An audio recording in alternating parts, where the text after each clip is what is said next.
స్నేహితుడా నా హృదయాన సన్నిహితుడా కష్టాలలో నష్టాలలో నన్ను మోయు నీ స్నేహం నన్ను ధైర్యపరచి ఆదరణ కలిగించే నా యేసు నీ స్నేహం కష్టాలలో కన్నీళ్ళలో నన్ను మోయు నీ స్నేహం నన్ను ధైర్యపరచి ఆదరణ కలిగించే నా యేసు నీ స్నేహం చిరకాల స్నేహం ఇది నా యేసు స్నేహం చిరకాల స్నేహం ఇది నా యేసు స్నేహం చిరకాల స్నేహితుడా నా హృదయాన సన్నిహితుడా చిరకాల స్నేహితుడా నా హృదయాన సన్నిహితుడా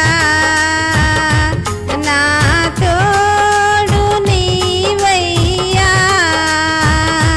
నీ స్నేహం చాలయ్యా నా నీడ నీవయ్యా ప్రియ ప్రభువా యేసయ్యా చిరకాల స్నేహం ఇది నా యేసు స్నేహం చిరకాల స్నేహం ఇది నా యేసు స్నేహం హల్లెలూయా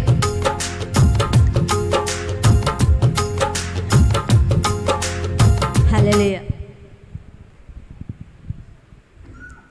ఘనమైనవి నీ కార్యములు నా ఎడల స్థిరమైనవి నీ ఆలోచనలు నా యేసయ్యా ఘనమైనవి నీ కార్యములు నా ఎడల స్థిరమైనవి నీ ఆలోచనలు నా యేసయ్యా కృపలను పొందుచు కృతజ్ఞత కలిగి స్తుతులర్పించెదను అన్ని వేళలా కృపలను పొందుచు కృతజ్ఞత కలిగి స్తుతులర్పించెదను అన్ని వేళలా అనుదినము నీ అనుగ్రహమే ఆయుష్కాలము నీ వరమే అనుదినము నీ అనుగ్రహమే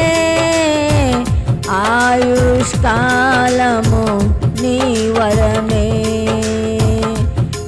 ఘనమైనవి నీ కార్యములు నా ఎడల మైనవి నీ ఆలోచనలు నా యేసయ్యా ఘనమైనవి నీ కార్యములు నా ఎడల స్థిరమైనవి నీ ఆలోచనలు నా యేసయ్యా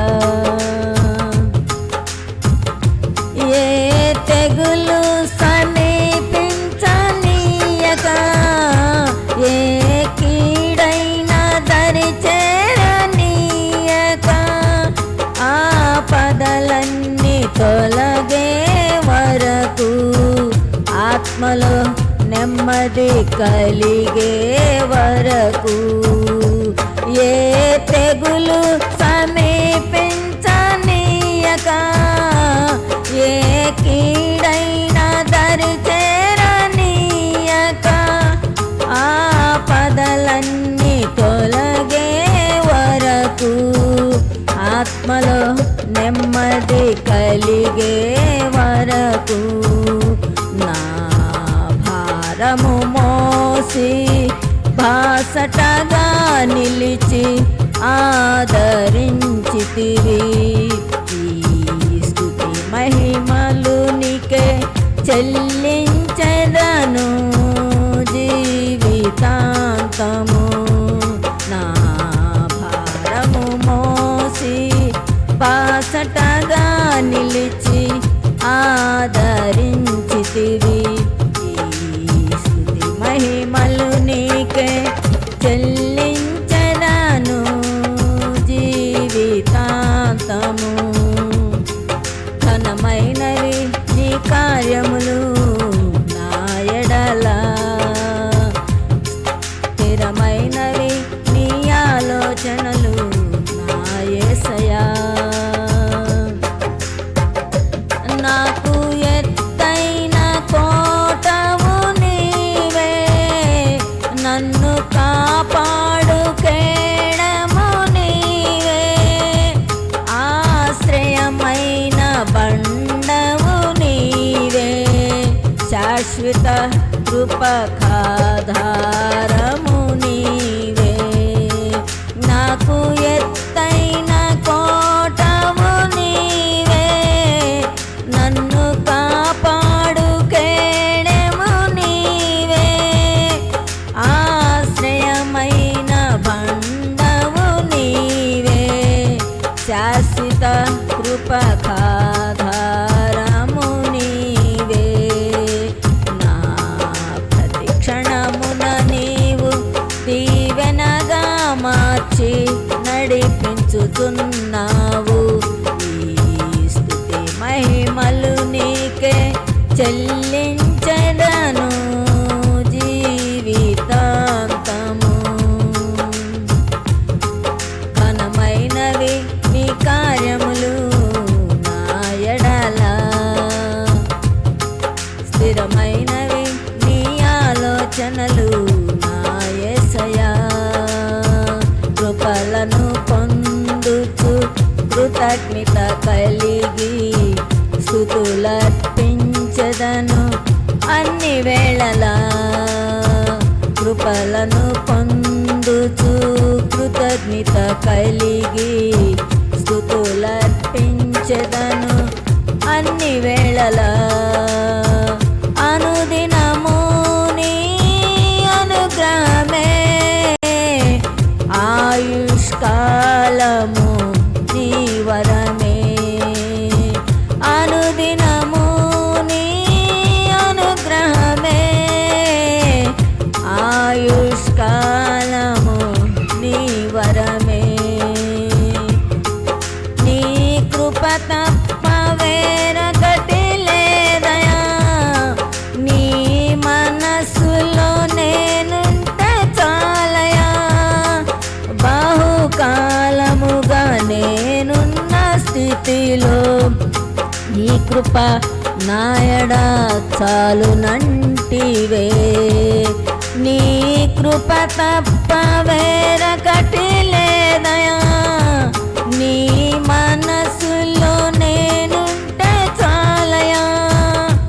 బహుకాలముగా నేనున్న స్థితిలో నీ కృప నా ఎడల చాలునంటివే.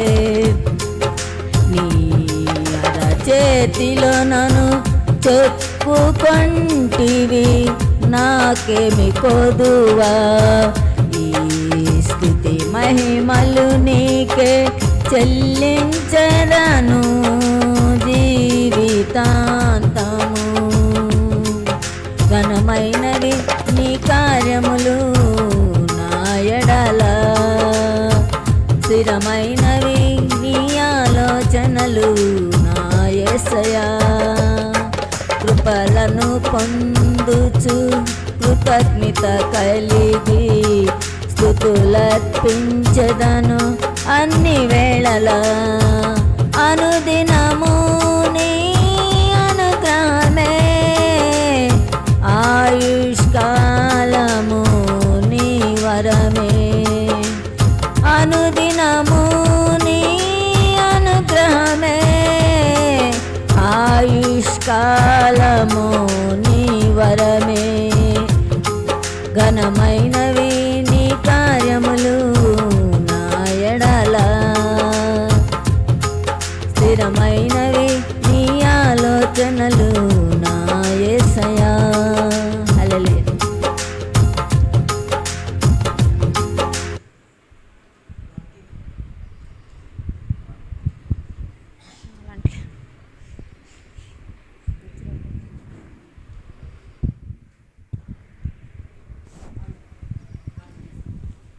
ఎవరైనా సాక్ష్యం చెప్పాలనుకుంటే ఈ సమయంలో లేచి నిలబడి మీ సాక్ష్యాన్ని చెప్పండి.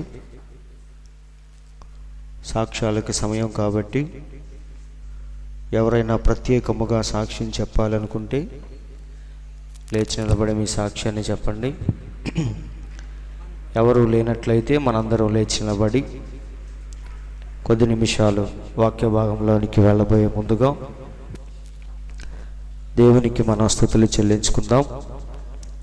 మనందరూ లేచి నిలబడి మన రెండు చేతుల పైకెత్తి, పరిశుద్ధుడా, జీవము కలిగిన దేవా, అత్యున్నత కృప కలిగిన మా తండ్రి, మీ పరిశుద్ధమైన నామానికి ఈ ఉదయకాల సమయంలో మీకెంతగానో స్తుతులు, స్తోత్రములు స్తోత్రములు స్తోత్రములు ప్రభువా అని ప్రతి ఒక్కరు కొద్ది నిమిషాల ప్రార్థనలో ఉందాం. ఆ దేవాతి దేవుణ్ణి మన మధ్యకు ఆహ్వానిద్దాం. జీవము కలిగిన దేవా, అత్యున్నత కృప కలిగిన మా తండ్రి, మీ పరిశుద్ధమైన ఘనమైన నామానికి ఈ ఉదయకాల సమయంలో మీకెంతగానో స్తోత్రములు స్తోత్రములు స్తోత్రములు ప్రభువా. మీ మాటలు వినే ధన్యతను నాకు అనుగ్రహించినందుకు స్తోత్రములు తండ్రి. నా జీవితం ఎలా ఉందో ప్రభువా, మీ సన్నిధిలో సరిచూసుకునే కృపను నాకు దయచేసినందుకు స్తోత్రములు ప్రభువా. మేమందరము కూడా వాక్యమనే అద్దములో మా జీవితాలు చూసుకొని సరిచేసుకునే కృపను మాకు దయచేయండి ప్రభువా అని ప్రతి ఒక్కరూ ప్రార్థనలో ఉందాం.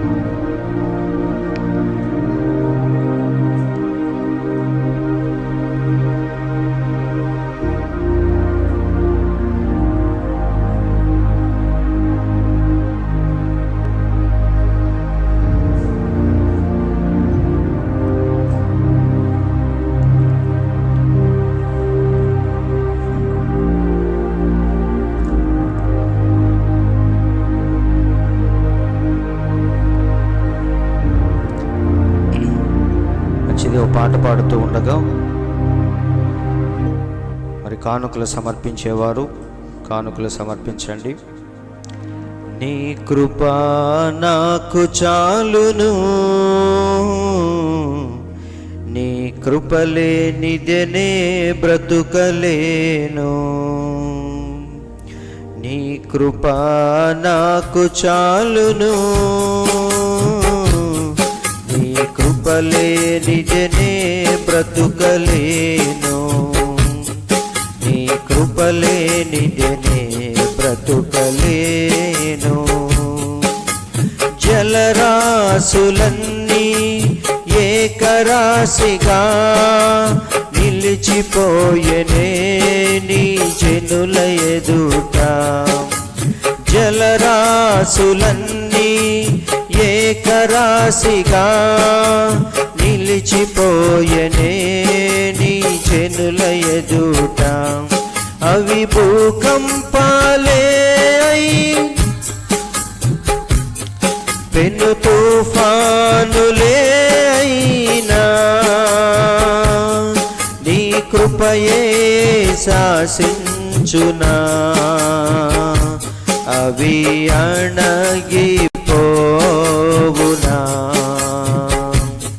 నీ కృపయే శాసించునా. అవి అణగిపోవునా.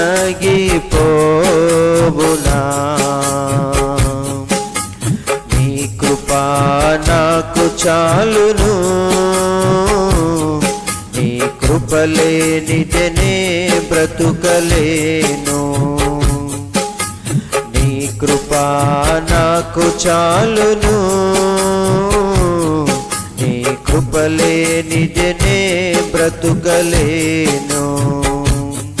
నీ కృప కృపలేనిదే బ్రతుకలేను.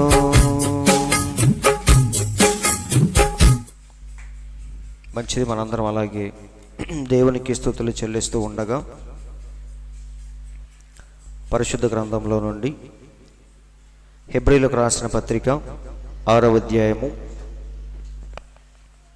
5 నుండి కొన్ని మాటలు చూద్దాం.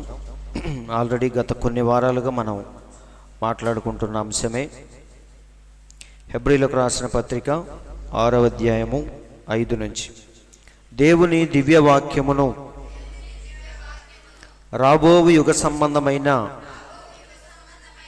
శక్తుల ప్రభావమును అనుభవించిన తరువాత తప్పిపోయిన వారు తమ విషయంలో దేవుని కుమారుని మరలా సిలువ వేయచు బాహాటముగా ఆయనను అవమానపరచుచున్నారు గనుక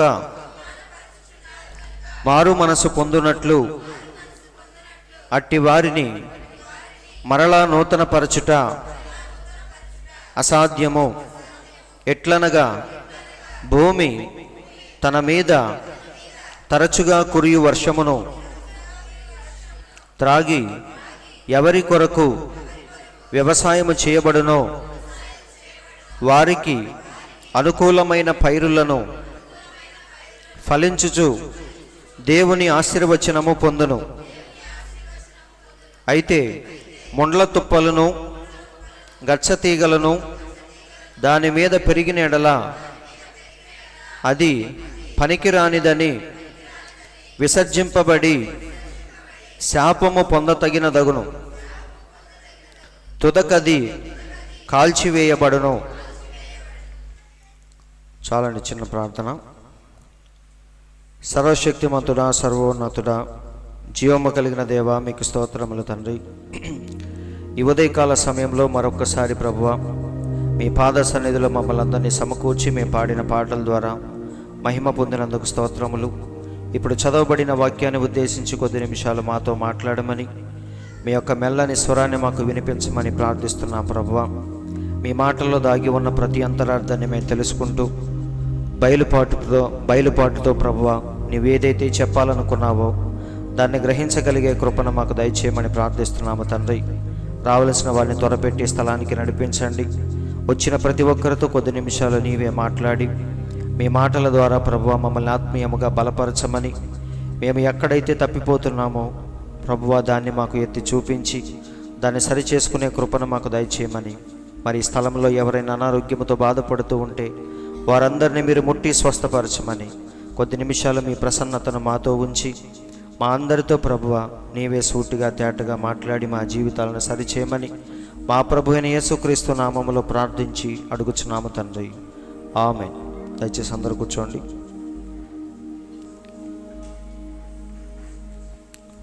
మంచిది, దేవుని పరిశుద్ధ నామానికి స్తోత్రములు.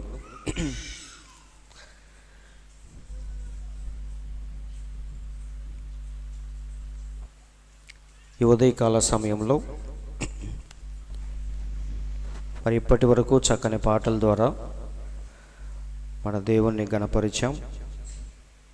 మరి పాటల కంటే ప్రాముఖ్యమైనది దేవుని యొక్క వాక్యము కాబట్టి చదవబడిన వాక్యాన్ని ఉద్దేశించి కాలపు ప్రవక్త బోధించిన హెబ్రీలకు రాసిన పత్రికలో ఆల్రెడీ అనేకమైన విషయాలు మనం ధ్యానిస్తూ వచ్చాం.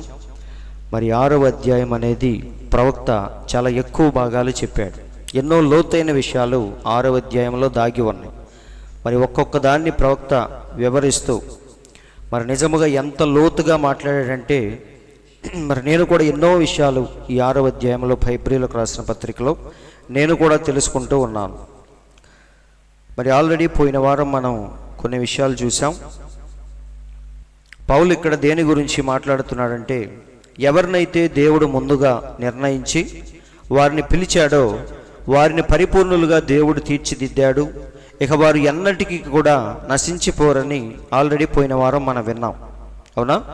దేవుడు ఎవరినైతే పూర్తిగా రక్షించాడో, అంటే తన ఆత్మ చేత ముద్రించాడో, ఇక వారు ఎన్నటికీ బయటికి వెళ్ళే ఛాన్స్ లేదని, వారు తప్పిపోవటానికి వీల్లేదని ఆల్రెడీ పోయిన వారం మనం విన్నాం, అవునా?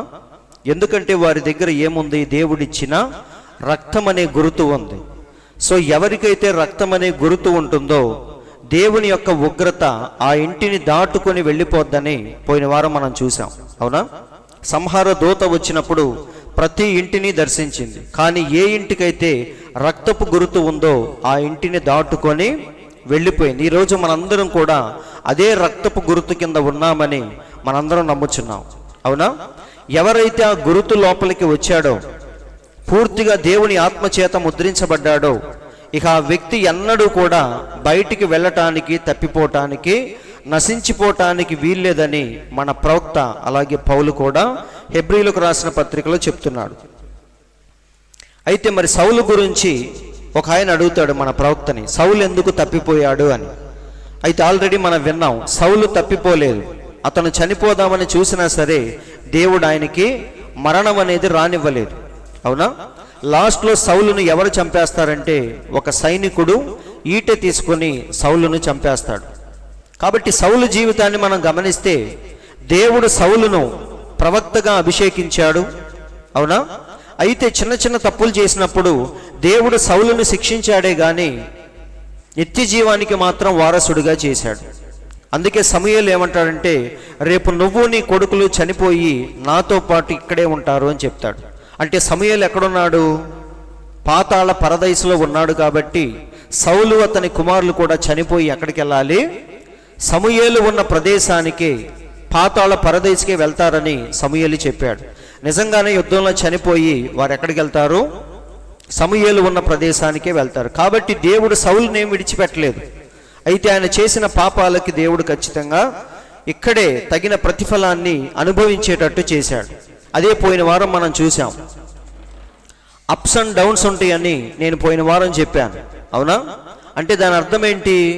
అప్స్ అండ్ డౌన్స్ అంటే మళ్ళీ తప్పిపోయి లోకములో కలిసిపోతాడని కాదు, కానీ అతడు అప్పుడప్పుడు మానవ తప్పిదాలు కొన్ని చేస్తూ ఉంటాడు. అయితే చేసినా సరే మళ్ళీ వెంటనే వాటిని సరిచేసుకుంటూ ఉంటాడు. అలాగే యోధా గురించి కూడా మనం చూసాం. యోధా ఎందులో పాలు పంపులు పొందాడు? అపోస్తుల పరిచర్యలో పాలు పొందాడని పేతురే స్వయముగా చెప్పాడు. ఏమని? అతడు మనలో ఒకడిగా ఎంచబడిన వాడై ఈ పరిచర్యలో పాలు పొందెను. అపోస్తుల పరిచర్యలో యోధా కూడా పాలు పంపులు పొందాడు. కానీ యోధాని దేవుడు ఎప్పుడు కూడా 12 మంది శిష్యుల్లో ఒకడిగా మన దేవుడు ఎప్పుడూ ఎంచలేదు. అందుకే ఏమన్నాడో చూద్దాం. అందుకు యేసు, నేను మిమ్మల్ని 12 ఏర్పరచుకొనలేదా? మీలో ఒకడు సాతాను అని వారితో చెప్పాను. కాబట్టి 12 మంది శిష్యుల్లో యోధా ఒకడుగా ఉన్నాడు, కానీ దేవుని యొక్క ఆలోచనలో మాత్రం యోధా ఎప్పుడూ లేడు. అందుకే దేవుడు ఏమన్నాడు? వాణ్ణి నేను ఎప్పుడూ కూడా నా ఆలోచనలో చూడలేదు. అందుకే గెత్సెమనే తోటలో ప్రార్థన చేసేటప్పుడు ఏమన్నాడు చూడండి, నేను వారిని భద్రపరిచితిని గనుక లేఖనము నెరవేరునట్లు ఎవడు తప్ప, నాశన పుత్రుడు తప్ప వారిలో మరి ఎవడునూ నశింపలేదు. సో దేవుడు ఏమంటున్నాడు? దేవుడు నాకు అప్పగించిన వారందరినీ కాపాడాను, ఒక్కడిని తప్ప అంటున్నాడు. ఎవడు వాడు? నాశన పుత్రుడు వాడు. అంటే దేవుని యొక్క ఆలోచనలో అసలు వాడు లేనే లేడు. ఏదో 12 మందితో కలిసి తిరుగుతున్నాడు, అవునా? దెయ్యాలు వెళ్ళగొడుతున్నాడు, యేసయ్య నామంలో అద్భుతాలు, స్వస్థతలు అన్నీ జరిగిస్తున్నాడు. కానీ దేవుని యొక్క ఆలోచనలో, ముందు నిర్ణయంలో యోధా ఎప్పుడూ కూడా లేడు. అందుకే వాడి కోసం దేవుడు ప్రార్థన చేయలేదు. వాడిని నాశనపుత్రుడని మన దేవుడు చెప్పాడు. కాబట్టి ఫైనల్గా ప్రవక్త ఏమంటున్నాడంటే, ఒక్కసారి దేవుడు గనక ఒక విశ్వాసిని పూర్తిగా రక్షించిన తర్వాత, తన ఆత్మచేత ముద్రించిన తర్వాత, ఇక వాడు ఎన్నటికీ బయటికి వెళ్ళటం కానీ నశించటం కానీ జరగదుగాక జరగదని మన ప్రవక్త నొక్కి చెప్తున్నాడు. ఇక్కడ చూడండి, ఎవరు నశించిపోతారంటే, ఒక ఆమె వచ్చి మన ప్రవక్తతో ఏమందంటే, చూడండి, ఒక ఆమె వచ్చి మన ప్రవక్తతో ఏమంటదంటే, అయ్యా, పరిశుద్ధాత్మను నేను దుఃఖపరిచాను, పరిశుద్ధాత్మను నేను కించపరిచాను, అవమానించాను అని ఒకసారి మన ప్రవక్తతో చెప్పింది. అంటే దాని అర్థం ఏంటి? సంఘములో దేవుడు ఎవరికైనా పరిశుద్ధాత్మ అభిషేకము చేత వారు లేచి నిలబడి ప్రవచనాలు కానీ భాషలు కానీ ఏమన్నా చెప్పినప్పుడు అది చూసేవారికి ఎలా ఉంటుంది?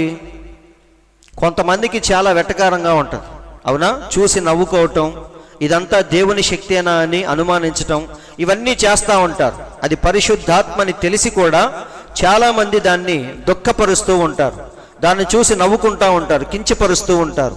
అలాగే ఒక స్త్రీ పరిశుద్ధాత్మ కార్యాలని ఆమె కించపరిచి దుఃఖపరిచినప్పుడు వచ్చి ప్రవక్తతో చెప్తుంది, అయ్యా నేను ఇలా చేశాను, కానీ నేను మంచి క్రైస్తవురాలు, నేను ఒక మంచి క్రిస్టియన్ని, కానీ పరిశుద్ధాత్మ కార్యాలను ఏం చేశాను, అప్పుడప్పుడు నేను దుఃఖపరుస్తున్నాను, కించపరుస్తున్నాను, నవ్వుకుంటున్నాను అని చెప్పినప్పుడు ప్రవక్త ఏమన్నాడు తెలుసా? I said it's impossible. ఏమంటున్నాడు ఆయన? అది ఖచ్చితంగా నువ్వైతే చెయ్యలేవు. ఒక నిజమైన క్రైస్తవుడు ఎప్పుడు కూడా పరిశుద్ధాత్మను కించపరచడు. ఒకవేళ నువ్వు కించపరిచావు, నవ్వుకున్నామంటే నువ్వు ఖచ్చితంగా క్రైస్తవురాలవైతే కాదు. పైకి మాత్రం చెప్పుకుంటున్నావు, ఏమని? నేను బాప్తీసం తీసుకున్నాను, రోజు చర్చికి వెళ్తున్నాను, నేను ఒక మంచి క్రైస్తవురాలనని నువ్వు చెప్పుకుంటున్నావే, కానీ నువ్వు పరిశుద్ధాత్మను దుఃఖపరిచావంటే నువ్వు ఖచ్చితంగా ఒక క్రైస్తవురాలవైతే కాదు అని ప్రవక్త అంటున్నాడు. ఎందుకంటే ఒక నిజమైన క్రైస్తవుడు, దేవుని కుమారుడు ఎప్పుడైనా సరే పరిశుద్ధాత్మను దుఃఖపరచడు. వాడు లోకములో ఉన్నా సరే దేవుని కార్యాలకు అంత విలువిస్తాడు. అవునా? రక్షించబడిన తర్వాత మరి ముఖ్యముగా పరిశుద్ధాత్మను ఎన్నటికీ దుఃఖపరచడు. ఈ స్త్రీ వచ్చి ఏమంటుంది? నేను దుఃఖపరిచాను, నా పరిస్థితి ఏంటి అంటుంది. అప్పుడు ప్రవక్త ఏమన్నాడు? నువ్వు క్రిస్టియన్ అయితే ఖచ్చితంగా నువ్వు దుఃఖపరచు. నువ్వు దుఃఖపరిచావంటే నువ్వు ఖచ్చితంగా క్రైస్తవురాలవైతే కాదు. అవునా?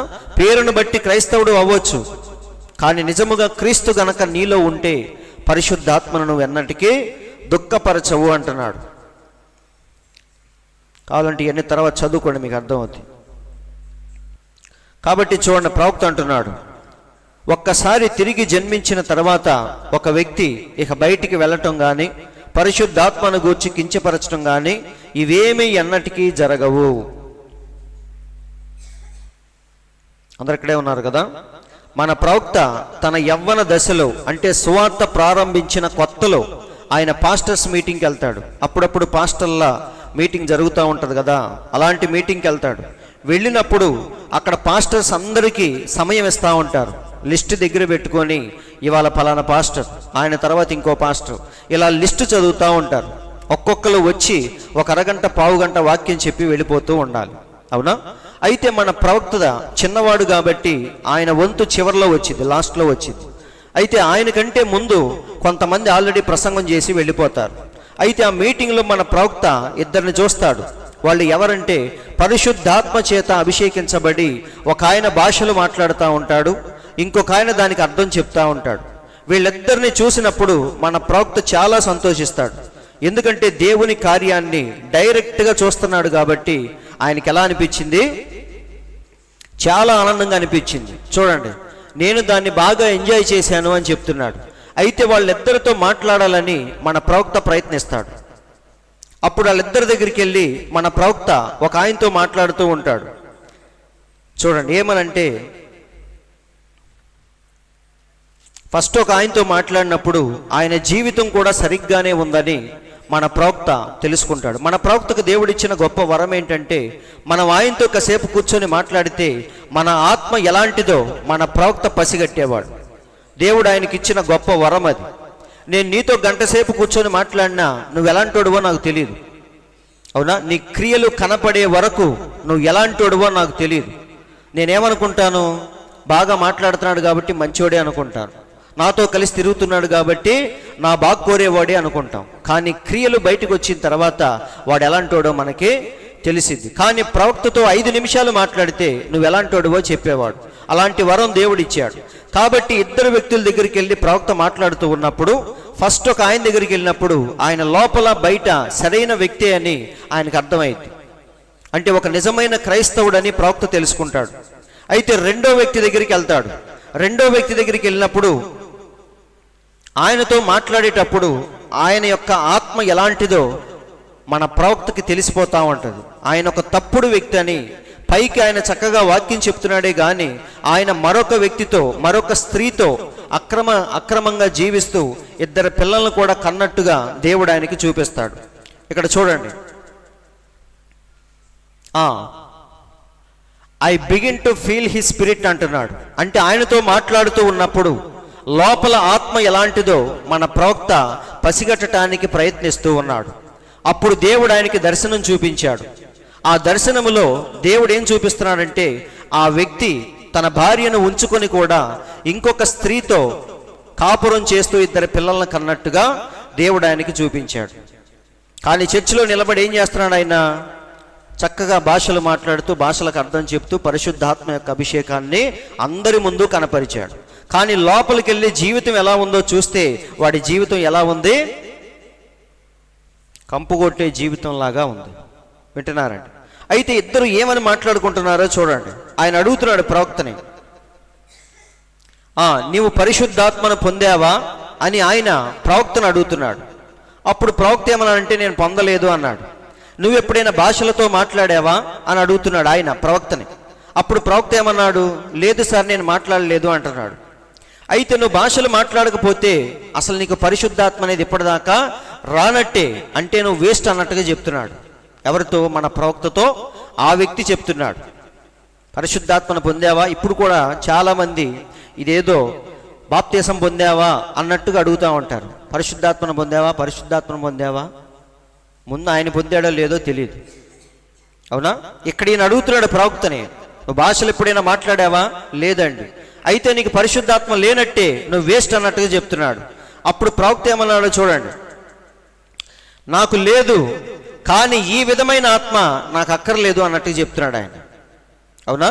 పరిశుద్ధాత్మను పొందలేదు, కానీ నీలాగా పొందే కంటే పొందకుండా ఉండటమే మంచిది అంటున్నాడు.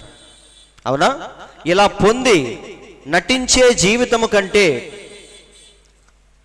ఒకసారి బయటికి వెళ్ళి బైక్ అడ్డు ఉందేమో చూడండి.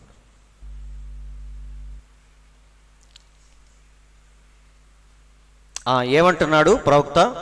ఇలాంటి ఆత్మను పొందే కంటే పొందకుండా ఉండటమే మంచిది అంటున్నాడు. ఎందుకంటే ఆయన ఆత్మ ఎలాంటిదో ప్రవక్తకు తెలిసిపోయింది. ఆయన వ్యక్తిగత జీవితం ఎలా ఉంది? భయంకరమైన జీవితాన్ని గడుపుతూ మళ్ళీ పరిశుద్ధాత్మ అభిషేకాన్ని కలిగి అందరి ముందు భాషలు మాట్లాడుతున్నాడు. కాబట్టి ప్రవక్త ఏమన్నాడు? ఇలాంటి ఆత్మ నాకు వద్దులే అంటున్నాడు. కాబట్టి చూడండి ఏమంటున్నాడు, వాడు ఎగరొచ్చు, గంతులేయొచ్చు, ఏమైనా చేయొచ్చు, కానీ లోపల విత్తనం మాత్రం గోధుమ కాదు, గురుగు యొక్క విత్తనం అది. కాబట్టి ఎన్ని గంతులేసినా సరే ఫైనల్గా బయటికి ఏమొస్తాయి? దాని ఫలాలే బయటికి వస్తాయి, కానీ మంచి ఫలాలు బయటికి రావు కదా అని ప్రవక్త అంటున్నాడు. ఇక్కడ చూడండి, గోధుమలు అలాగే ముండ్ల తుప్పలు ఈ రెండూ భూమిలో నుంచే వస్తాయి. భూమిలో ఉన్న సారాన్ని రెండూ పీల్చుకుంటాయి. వర్షం కురిసినప్పుడు ఈ రెండూ ఆనందిస్తాయి. సూర్యుని యొక్క కాంతి పడినప్పుడు ఈ రెండూ ఆనందిస్తాయి. కానీ కలిసి పెరిగినప్పుడు ఫైనల్గా అందులో నుంచి ఏం బయటికి రావాలి? దాని యొక్క ఫలాలు, విత్తనములో ఏదైతే ఉందో అదే మళ్ళీ బయటికి రావాలి. కాబట్టి ప్రవక్త అంటున్నాడు, అన్నీ కలిసి ఒకే చోట ఉన్నా సరే వాటి యొక్క విత్తనము వేరు. కాబట్టి వారు ఎంత ఎగిరినా గంతులేసినా ఫైనల్గా వాడి విత్తనం ఏదో అదే బయటికి వచ్చిద్ది అంటున్నాడు. అవునా? ఇక్కడ చూడండి, దేని మీద ఆధారపడిద్దంటే మనం చల్లిన విత్తనం మీదే ఆధారపడిద్ది. అవునా? వర్షం వచ్చిద్ది, మొలక బయటకు వచ్చిద్ది, అన్నీ చక్కగా పచ్చగా కనిపిస్తూ ఉంటాయి. కానీ లాస్ట్లో ఫలాలు బయటకు వచ్చినప్పుడు అప్పుడు మనకు అర్థమైంది ఏమని? దీని విత్తనం వేరు, దాని విత్తనం వేరు అని. అందరు అక్కడే ఉన్నారా?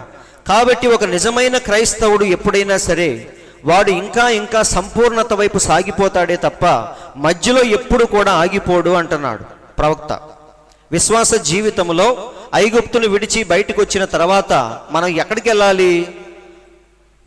రోజు రోజుకి ఇంకా మనం వాగ్దాన భూమికి చేరేటట్టుగానే వెళ్ళాలి తప్ప మధ్యలో ఆగిపోయేటట్టుగా మనం ఉండకూడదు అంటున్నాడు.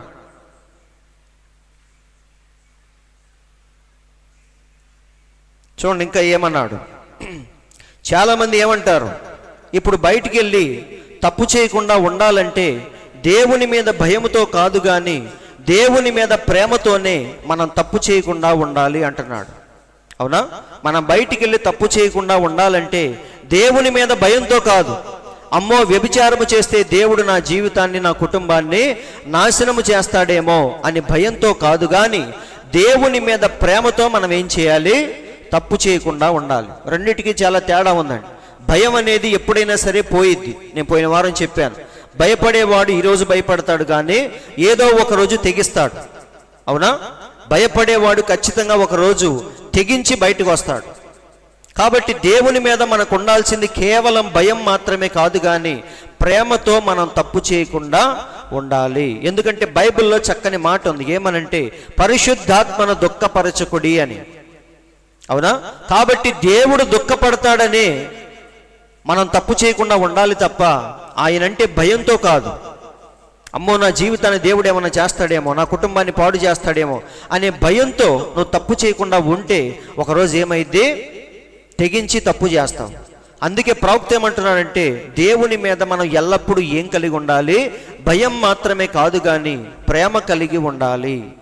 ఎందుకంటే మనం తప్పు చేస్తే దేవుని ఆత్మ దుఃఖపడిద్దని, అవునా, దేవుడు బాధపడతాడనే ఒక ఫీలింగ్తో మనం తప్పు చేయకుండా ఉండాలి. అందుకే పౌలు ఏమంటున్నాడు ఎఫెసీలకు రాసిన పత్రికలో, ఒకసారి చూద్దాం. దేవుని పరిశుద్ధాత్మను దుఃఖపరచకుడి, విమోచన దినము వరకు ఆయన యందు మీరు ముద్రించబడి ఉన్నారు.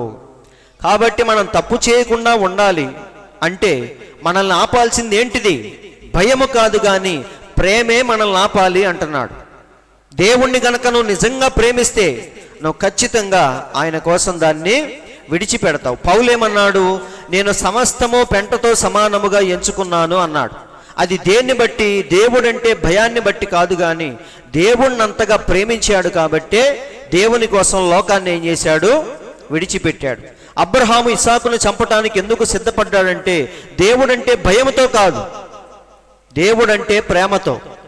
అవునా? నేను పోయిన వారం చెప్పాను, గిఫ్ట్ కంటే గిఫ్ట్ ఇచ్చిన వాడంటే మనకి ఎక్కువ ఇష్టం ఉంటుంది. కాబట్టి ఇస్సాకు ఎవరంటే దేవుడిచ్చిన గిఫ్ట్ అది. అవునా?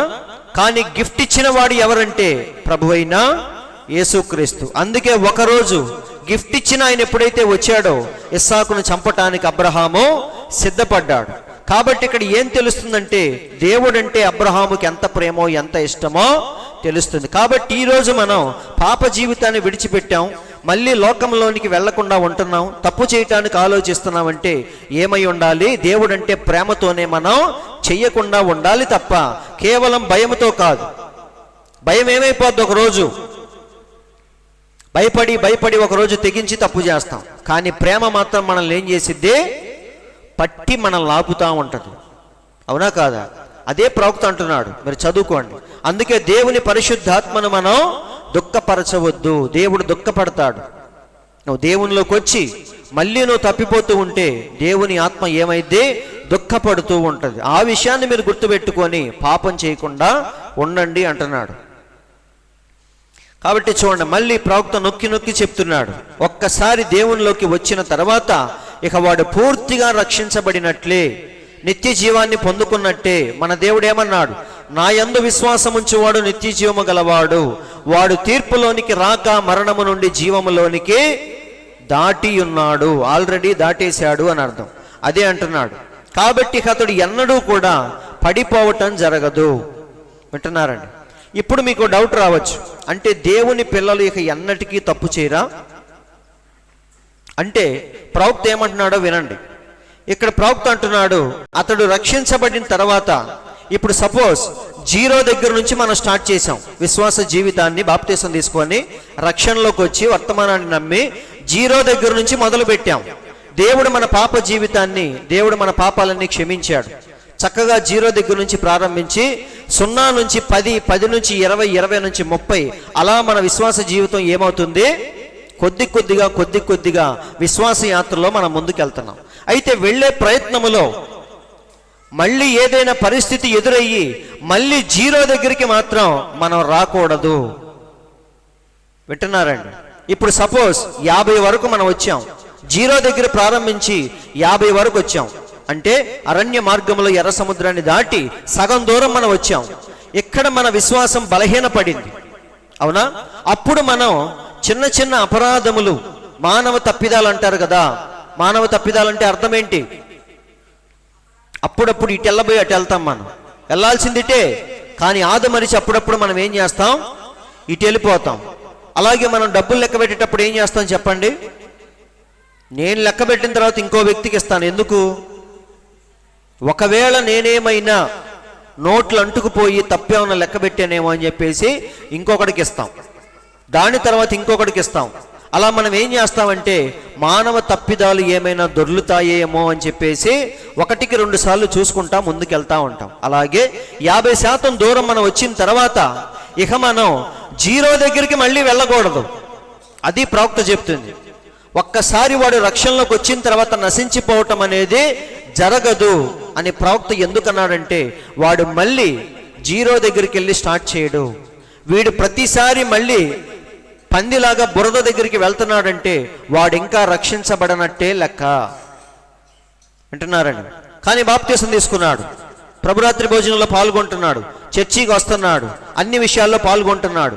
కానీ దేవుని దృష్టిలో మాత్రం జీవించుచున్నావన్న పేరు మాత్రం నీకుంది, కానీ నా దృష్టిలో నువ్వు చచ్చిపోయినట్టే వింటున్నారండి. యూదా ఇస్కరియోతు అలాంటి వాడే. వాడు 12 మందితో కలిసి తిరుగుతున్నాడు, అద్భుతాలు చేస్తున్నాడు, అన్నీ కరెక్ట్గానే ఉన్నాయి. కానీ దేవుని దృష్టిలో మాత్రం వాడు బయట వాడే, లోపలి వాడు కాదు. అవునా? దేవుడు క్లియర్గా చెప్పాడు, వెలుపల ఉండువారు లోపల ఉండువారు. ప్రభువా నువ్వు ఎందుకని అన్ని ఉపమాన రీతిగా బోధిస్తున్నావంటే మన దేవుడు ఏమన్నాడు? పరలోక రాజ్య మర్మములు ఎరుగుట మీకు అనుగ్రహించబడి ఉన్నది.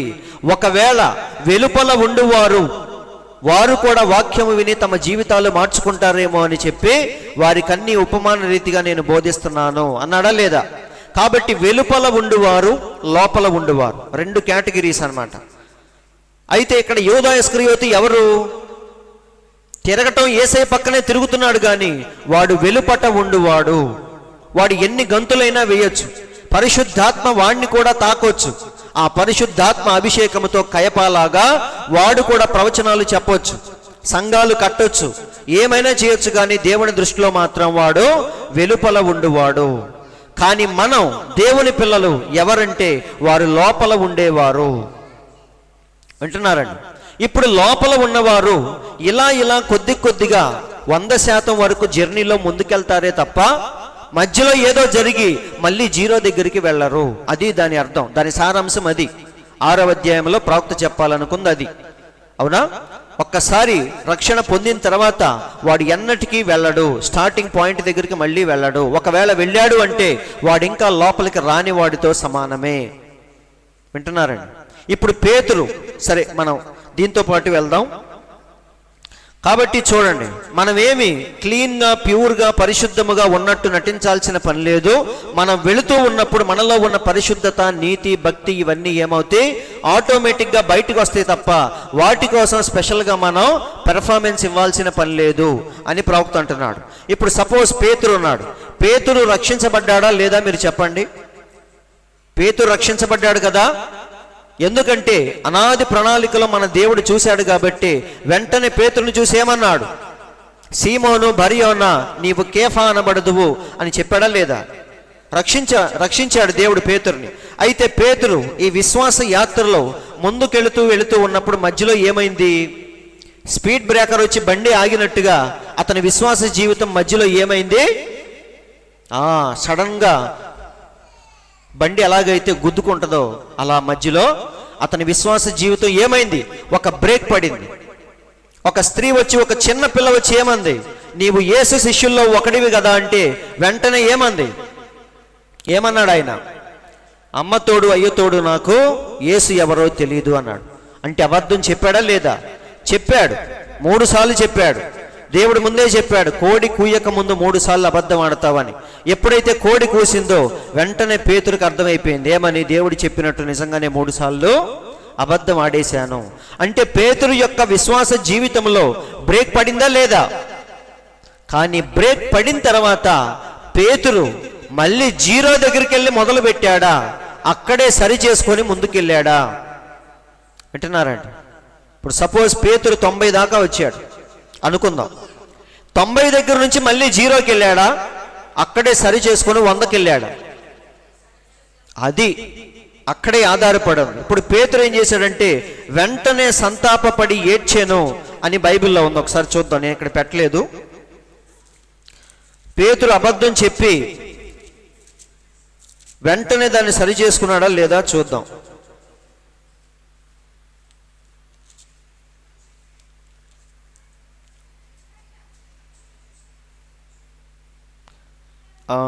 26వ అధ్యాయము మత్తయి సువార్త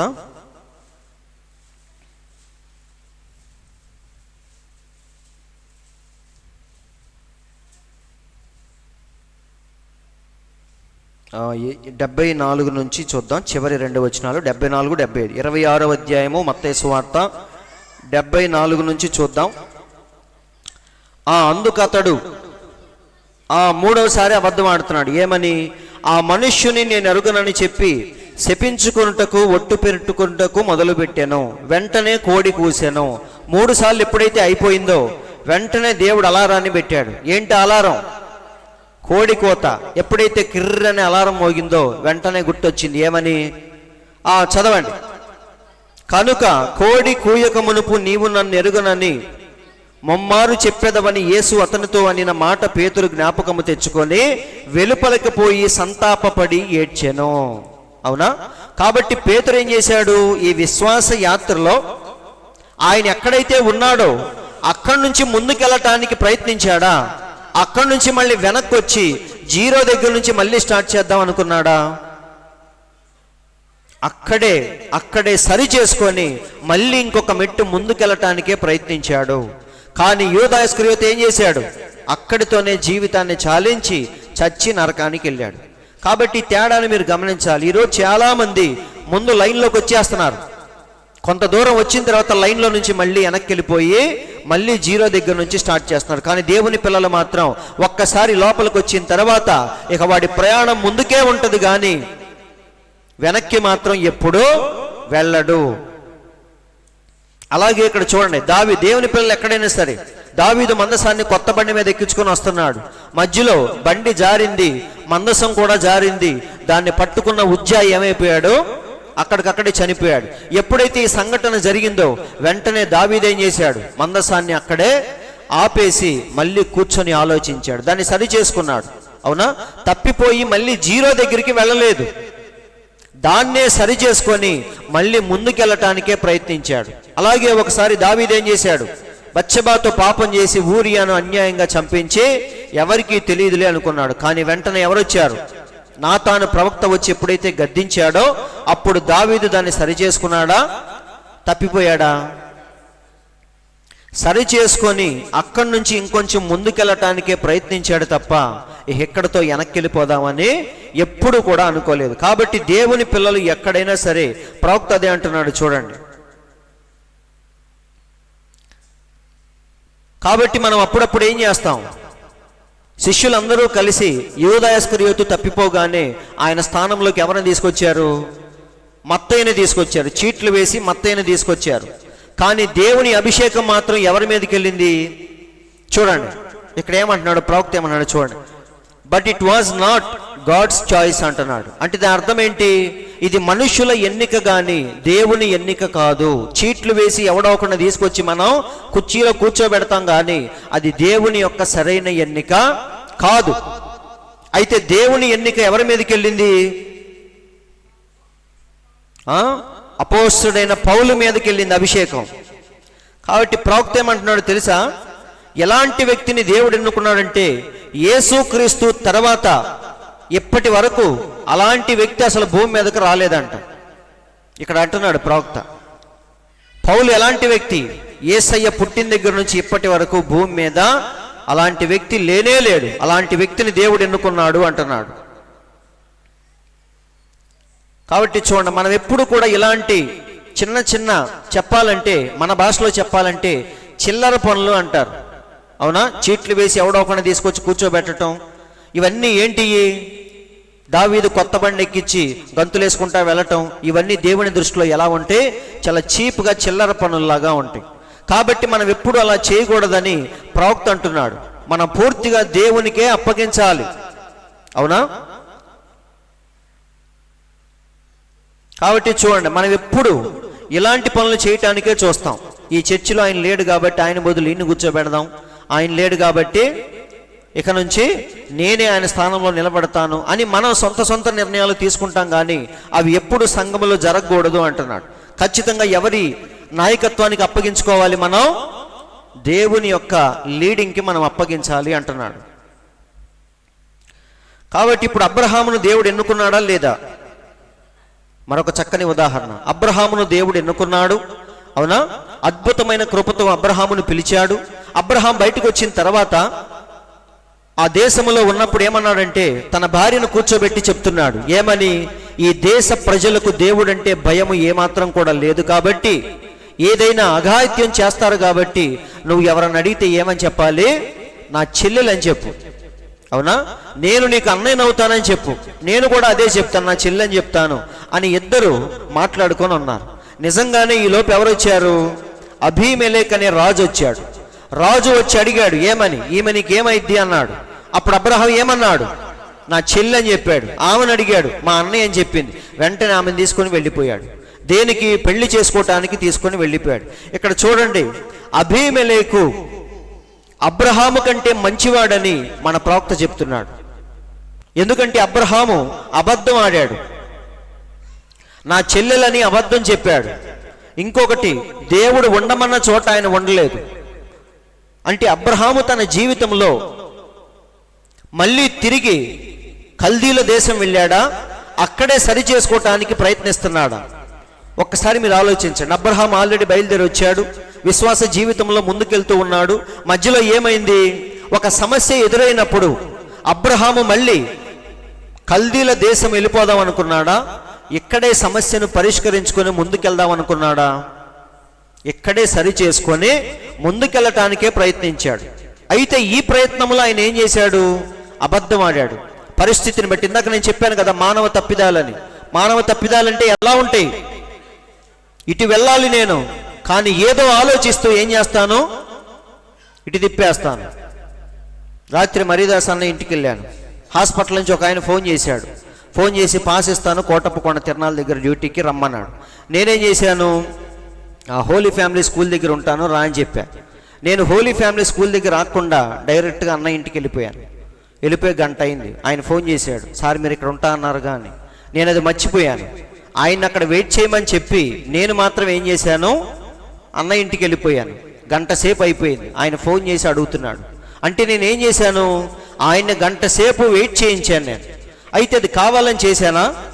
చేయలేదు. ఏదో ఆదమరిచి నేను వెళ్ళిపోయాను. మళ్ళీ ఫోన్ చేసి అర్రే మర్చిపోయానని చెప్పేసి గబగబా రోడ్డు మీదకి వెళ్ళి ఆ పాస్ తీసుకొని వచ్చాను. అంటే ఇది ఏ తప్పిదం? ఇది సహజంగా మానవ తప్పిదాలు అప్పుడప్పుడు అలా జరుగుతూ ఉంటాయి, దొర్లుతూ ఉంటాయి చెప్పాలంటే. అంటే ఇంటెన్షనల్గా వారు చెయ్యరు, వింటున్నారండి. కాబట్టి దేవుని పిల్లలు ఎప్పుడైనా సరే, ఇప్పుడు అబ్రహాం ఏం చేశాడు? కుట్రపూరితంగా ఏమైనా చేశాడా? ఈ దేశ ప్రజలకు దేవుని భయం లేదు కాబట్టి ఎంతటి అఘాయిత్యానికైనా పాల్పడతారు కాబట్టి మనం ఏం చేద్దాం? జస్ట్ అలా చెప్పి తప్పించుకుందాం అన్నాడు. అది కూడా నిజమే. మళ్ళీ ఆ వరుసకి ఏమైద్ది? శారా ఏమైద్ది? చెల్లెల వరసే అయిద్ది. కానీ ఆ చిన్న అబద్ధాన్ని ఆడి దేవుని ఎడల కొంచెం ఆయన తప్పులు చేసినట్టుగా కనిపించాడు. అయితే ఆయన ఎవరు? దేవుని ప్రవక్త కాబట్టి ఇక్కడ చూడండి, ప్రవక్త అంటున్నాడు అబీమెలెకు చాలా మంచివాడు అంట. He was a good and holiness man అంటున్నాడు. అంటే దాని అర్థం ఏంటి? చాలా పరిశుద్ధుడు, మంచివాడు, రోజు ప్రార్థన చేసుకునే వ్యక్తి. ఎవరు? అబీమెలెకు. కానీ అబ్రహాం ఎలాంటి వాడు? తప్పిపోయాడు, ఆయన అబద్ధం ఆడాడు. దేవుని దృష్టిలో కొంచెం అబీమెలెకు కంటే చెడ్డవాడుగా కనిపించాడు అబ్రహాం. కానీ ఎప్పుడైతే తన భార్యను తీసుకుని వెళ్ళిపోయాడో అడగటానికి ఎవరు వచ్చారు?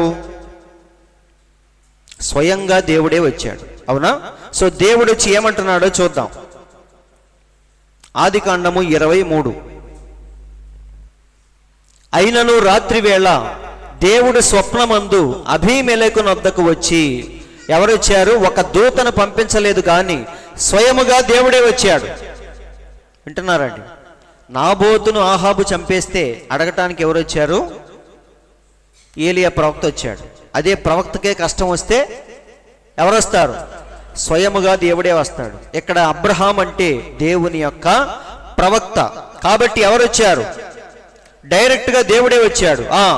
రాత్రి వేళ దేవుడి స్వప్నమందు అబీమెలెకు నొద్దకు వచ్చి ఏమంటున్నాడో చూడండి. నీవు నీ ఇంట చేర్చుకున్న స్త్రీ ఒక పురుషునికి భార్య గనుక ఆమె నిమిత్తము నీవు చచ్చిన వాడవు సుమా అని ఎప్పుడైతే చెప్పాడో అప్పుడు వెంటనే ఇప్పుడు చూడండి, ఎవరు స్పందించినట్టు? దేవుడే డైరెక్ట్గా వచ్చి స్పందిస్తున్నాడు. వింటున్నారండి? కానీ అబ్రహాం ఏం చేశాడు? ఒక చిన్న అబద్ధం ఆడాడు. దేవుని దృష్టిలో ఒక అపరాధిగా ఉన్నాడు. కానీ అబ్రహాము తరపున దేవుడే నిలబడ్డాడు. అంటే మీరు అర్థం చేసుకోండి, ఒక వ్యక్తిని దేవుడు రక్షించిన తర్వాత అప్స్ అండ్ డౌన్స్ ఉంటాయి, కానీ ఆ వ్యక్తిని మాత్రం దేవుడు ఎన్నడూ విడిచిపెట్టడు అని ఆల్రెడీ పోయిన వారం మనం విన్నాం. ఈ వారం కూడా అదే చెప్తున్నాడు. అబ్రహామును దేవుడు అద్భుతమైన కృపతో రక్షించాడు, అవునా? ఇప్పుడు ఏదో ఒక అబద్ధం ఆడాడని చెప్పేసి దేవుడు అబ్రహామును ఏమీ తోసేయలేదు. అబ్రహాము తరపున దేవుడే వ్యాజ్యమాడటానికి వెళ్ళాడు, అవునా? కాబట్టి నేను ఎందా చెప్పాను, నాబోతును చంపించింది ఎవరు? దిక్కులేని వాడు నాబోతు. చెప్పాలంటే వెనక ముందు ఎవ్వరు లేరు. వెనక ముందు లేనోడంటే ఊళ్ళో అందరూ కలిసే, అవునా కాదా? ఇది పెద్ద ఫ్యామిలీ అంటే వాళ్ళ జోలికి ఎవరు వెళ్ళరు. ఒక్కడే కుదురుగా ఉన్నాడు అనుకో, కుదురుగా ఉన్నా తంటే జనాల మనస్తత్వం అలా ఉంటుంది. వాడి మానాన వాడు వెళ్తున్నా సరే చూసేవాళ్ళు ఏం చేస్తూ ఉంటారు? అప్పుడప్పుడు గిల్లటానికి రాళ్ళు తీసుకొని కొడతా ఉంటారు. ఎందుకని? వాడి వెనక ముందు ఎవరు లేని వాళ్ళు. కాబట్టి ఇక్కడ నాబోతును కూడా ఆహాబు ఏం చేశాడు? అన్యాయంగా చంపించి తోట లాక్కున్నాడు. అయితే అడగటానికి ఎవరు వచ్చారు? ఏలియా ప్రవక్త వచ్చి ఏమన్నాడు? ఇలాంటివి జరగకుండా చూసుకో అన్నాడా? దేవుని దృష్టికి వచ్చింది, ఈసారి ఏమన్నా అయితే జాగ్రత్త అని చెప్పలేదు. డైరెక్ట్గా వచ్చి ఏమన్నాడంటే, నాబోతు రక్తాన్ని ఎలాగైతే కుక్కలు నాకినాయో నీ రక్తాన్ని కూడా నాకుతీ. కాబట్టి నాబోతును చంపిస్తే అడగటానికి ఎవరు వచ్చారు? ప్రవక్త వచ్చాడు. మరి ప్రవక్తకి ఏమైనా జరిగితే అడగటానికి ఎవరు వస్తారు? దేవుడే వస్తాడు. ఎందుకంటే కయ్యేను హేబేలును చంపిన తర్వాత అడగటానికి ఎవరు వచ్చారు? దేవుడే వచ్చాడు, అవునా? అప్పుడు ఎవరు లేరు అసలు చెప్పాలంటే, భూమి మీద ఎవరు లేరు. కయ్యను చంపేసి వెళ్ళిపోయాడు. కానీ దేవుడు వచ్చి ఏమంటున్నాడు? హేబేలు రక్తం భూమిలో నుండి నాకు మొర్రపెట్టుచున్నది. కాబట్టి దేవుని పిల్లలకు ఏమైనా జరిగితే రెస్పాండ్ అయ్యేది ఎవరంటే స్వయముగా దేవుడే దిగి వస్తాడు. ఎందుకంటే దేవుని పిల్లల్ని తాకిన వాడు దేవుని యొక్క కనుగుడ్డు తాకిన వాడితో సమానం అంట. దేవుని ప్రవక్తలను కానీ దేవుని పిల్లలను కానీ ఎవడైనా ముట్టుకుంటే వాడు ఈ దేన్ని ముట్టుకున్నట్టు? ఒకసారి చూద్దాం. జకరియా గ్రంథము 2వ అధ్యాయం 8వ వచనంలో చక్కగా రాయబడింది. సైన్యములకు అధిపతియగు యెహోవా సెలవిచ్చినదేమనగా, మిమ్మును ముట్టినవాడు తన కనుగుడ్డును ముట్టిన వాడని ఎంచి తనకు ఘనత తెచ్చుకొనదలచి మిమ్మును దోచుకున్న అన్యజనుల యొద్దకు ఆయన నన్ను పంపియున్నాడు. జకరియా ఏమంటున్నాడు? దేవుని పిల్లల్ని ఎవడైతే ముట్టుకుంటాడో వాడు దేన్ని ముట్టుకున్నట్టు? దేవుని యొక్క కనుగుడ్డును తాకినట్టు. దేవుడు అంత పర్సనల్గా తీసుకుంటాడు. కానీ లోకంలో చూడటానికి ఎలా ఉంటుంది? ఒక్కడిని కలిసి అందరూ కలిసి చంపుతున్నారే అని మనం జాలి పడతాం. స్టెఫెన్ అందరూ రాళ్ళు తీసుకొని కొట్టి చంపుతుంటే అది ఎలా ఉంది? అందరూ జాలి పడుతున్నారు. దేవుడు రెస్పాండ్ అవ్వడా? దేవుడు దిగిరాడా? దేవుడు దీన్ని ఆపడా? అవునా? ఈ అన్యాయాన్ని ఎవడు ఆపలేడా అని చెప్పేసి మనం ఏం చేస్తాం? అరిచి గగ్గోలు పెడతాం. కానీ స్టెఫెన్ని చంపేటప్పుడు స్పందించింది ఎవరు? అందుకే స్టెఫెన్ పైకెత్తి చూడంగానే ఎవరు కనిపించారు? ఎంత అదృష్టమో మీరు చూడండి. కాసేపట్లో చనిపోతాడు. కానీ ఆ ఫీలింగ్ స్టెఫెన్కి రాకుండా ఉండాలని స్టెఫెన్కి దేవుడు ఏం చూపించాడు? నిత్యత్వాన్ని కళ్ళారా చూపించాడు, అవునా? అప్పుడు స్టెఫెన్ ధైర్యంగా చనిపోయాడు. కాబట్టి దేవుని పిల్లల్ని ముట్టుకున్నవాడు దేన్ని ముట్టుకున్నట్టు? దేవుని యొక్క కనుగుడ్డును తాకినట్టే. అంటే దేవుడు చాలా పర్సనల్గా తీసుకుంటాడు. కానీ మనకు పైకి కనిపించదు. కానీ దానికి రావాల్సిన ప్రతిఫలాన్ని దేవుడు ఖచ్చితంగా అనుభవించేటట్టు చేస్తాడు. కాబట్టి ఇక్కడ దేవుడు చేయమంటున్నాడో చూద్దాం. అబీమెలెకు దగ్గరికి వచ్చి, అయినను రాత్రి వేళ దేవుడు స్వప్నమందు అబీమెలెకు వద్దకు వచ్చి, నీవు నీ ఇంట చేర్చుకున్న స్త్రీ ఒక పురుషునికి భార్య గనుక ఆమె నిమిత్తము నీవు చచ్చిన వాడవు సుమా అని ఎప్పుడైతే అన్నాడో అప్పుడు అబీమెలెకు ఏమన్నాడో చూద్దాం. అబీమెలెకు ఆమెతో పోలేదు గనుక ఏమంటున్నాడు ఆయన? ప్రభువా, నీతిమంతుల్ని చంపేస్తావా? ఎవరు నీతిమంతుడు ఇక్కడ? అబీమెలెకు నీతిమంతుడు. చూడండి ఏమన్నాడు? ఈమె నా చెల్లెలని అతడు నాతో చెప్పలేదా? మరియు ఆమె కూడా ఏమంది? అతడు నా అన్న నేను, అందుకే నేను ధైర్యంగా అబ్రహాము పర్మిషన్తోనే తీసుకొచ్చాను అంటున్నాడా లేదా? కాబట్టి నేను చేతులతో ఏ దోషము చేయక యథార్థమైన హృదయముతో ఈ పని చేసి తిని. ఎంత మంచివాడో చూడండి. అబ్రహాము కంటే అబీమెలెకు చాలా మంచివాడు. కానీ దేవుడేమన్నాడో చూడండి. అందుకు దేవుడు ఏమంటున్నాడు? నువ్వు ఎన్నైనా చెప్పు అంటున్నాడా? లేదండి. న్యాయవంతుడిని దేవుడు ఎప్పుడు న్యాయవంతుడిగానే చూస్తాడు. మనం ఏం చేస్తాం చెప్పండి? లోకంలో ఏమంటారు? తమ్ముడు తనవాడైనా అంటారా లేదా? మనం ఏం చేస్తాం? మనమైతే మావోడు కాబట్టి ఎన్ని తప్పులు చేసినా సరే మా ఓడు బంగారం అంటాం. కానీ ఇక్కడ దేవుడు మాత్రం ఎవరి నీతినైనా సరే, మన దేవుడు ఏమంటున్నాడు? నిజమే, నువ్వు నీతిమంతుడివే, అవును, యథార్థమైన హృదయముతో దీన్ని చేసితివని నాకు తెలుసు. మరియు నీవు నాకు విరోధముగా పాపము చేయకుండా నేను నిన్ను అడ్డగించి తిని. నువ్వు మంచోడువు కాబట్టే ఏ తప్పు జరగకుండా నేనే కాపాడాను. నువ్వు పొరపాటున శారాను ఏమైనా చేసుంటే నా ఉగ్రత నీ మీదకి వచ్చేది. కాబట్టి నేనే ఆమెనేమీ చేయకుండా అడ్డుకున్నాను. అందుకే నేను నిన్ను ఆమెను ముట్టనివ్వలేదు అంటున్నారండి. చేతులు కాలిన తర్వాత అన్నట్టుగా మన దేవుడు రాలా. స్పాట్లో పాపము జరిగేదానికి ముందే మన దేవుడు వచ్చాడు. అవునా? కాబట్టి సహోదరులారా చూడండి, అంటే అబ్రహాము విషయంలో దేవుడు ఎంత శ్రద్ధ వహిస్తున్నాడో ఇక్కడ మనకు అర్థమైంది. ఎందుకంటే అబ్రహామును దేవుడు ఎన్నుకున్నాడు, అవునా, ప్రవక్తగా అభిషేకించాడు. ఇక అబ్రహాము కొంచెం తప్పిపోయినా సరే దేవుని కృప మాత్రం ఆయన్ని విడిచిపోలేదు. కాబట్టి ఆ మనుష్యుని భార్యను తిరిగి అతనికి అప్పగించుము. అది దానికోసం చదివించాను నేను. ఎవరు? అబ్రహాము. ఇప్పుడే అబద్ధం ఆడాడు కదా. అబద్ధం ఆడా? దేవుడు ఉండమన్న చోట ఉండలేదు కదా, వేరొక చోటుకి వెళ్ళిపోయాడా లేదా? అంటే చిన్న చిన్న అపరాధములు, మానవ తప్పిదాలు, ఎమోషనల్గా చేసే తప్పులు జరుగుతున్నాయా లేదా? అబ్రహాము జీవితంలో కూడా జరిగినాయి. దేవుని పిల్లల జీవితంలో అవి ఎలాంటి తప్పులు? తిరిగి మళ్ళీ జీరోకి వెళ్ళే తప్పులు కాదవి. అవగాహన లేకుండా చేసే తప్పిదాలు. అవి ఒకవేళ జరిగినా సరే వెంటనే వారి మనసాక్షి ఏం చేసిద్ది? నువ్వు తప్పు చేసావు, సరి చేసుకొని వెంటనే గద్దించిద్ది. అప్పుడు పేతురులాగా మనం కూడా వెలుపలకు వెళ్ళి సంతాపపడి ఏడ్చి దాన్ని సరి చేసుకొని ఇంకొక మెట్టు ముందుకెళ్తామే తప్ప అయ్యిందేదో అయిపోయిందని చెప్పేసి మళ్ళీ ఐగుప్తుకు వెళ్ళే ఆలోచనలు మనకి రావు. వింటున్నారండి? అబ్రహాము ఎన్నడూ మళ్ళీ తిరిగి కల్దీల దేశం వెళ్ళినట్టుగా లేదు అసలు. అవునా? కాబట్టి ఇక్కడ ఏం జరుగుతుంది? అతడు ప్రవక్త కాబట్టి అతడు నీ కొరకు ప్రార్థన చేయను. మన ప్రవక్త అంటున్నాడు, అబీమెలెకు చేసే ప్రార్థన మన దేవుడు విన్నని చెప్పాడంట. నువ్వు మంచోడివే అయ్యుండొచ్చు, కానీ నీ ప్రార్థన మాత్రం నేను ఆలకించను. ఎవరు చేయాలి? అబ్రహాము నీ కోసం చేయాలి. అప్పుడు నిన్ను నీ వాళ్ళని నేను వదిలేస్తా. ఎందుకంటే అతడు ఎవరు? ప్రవక్త.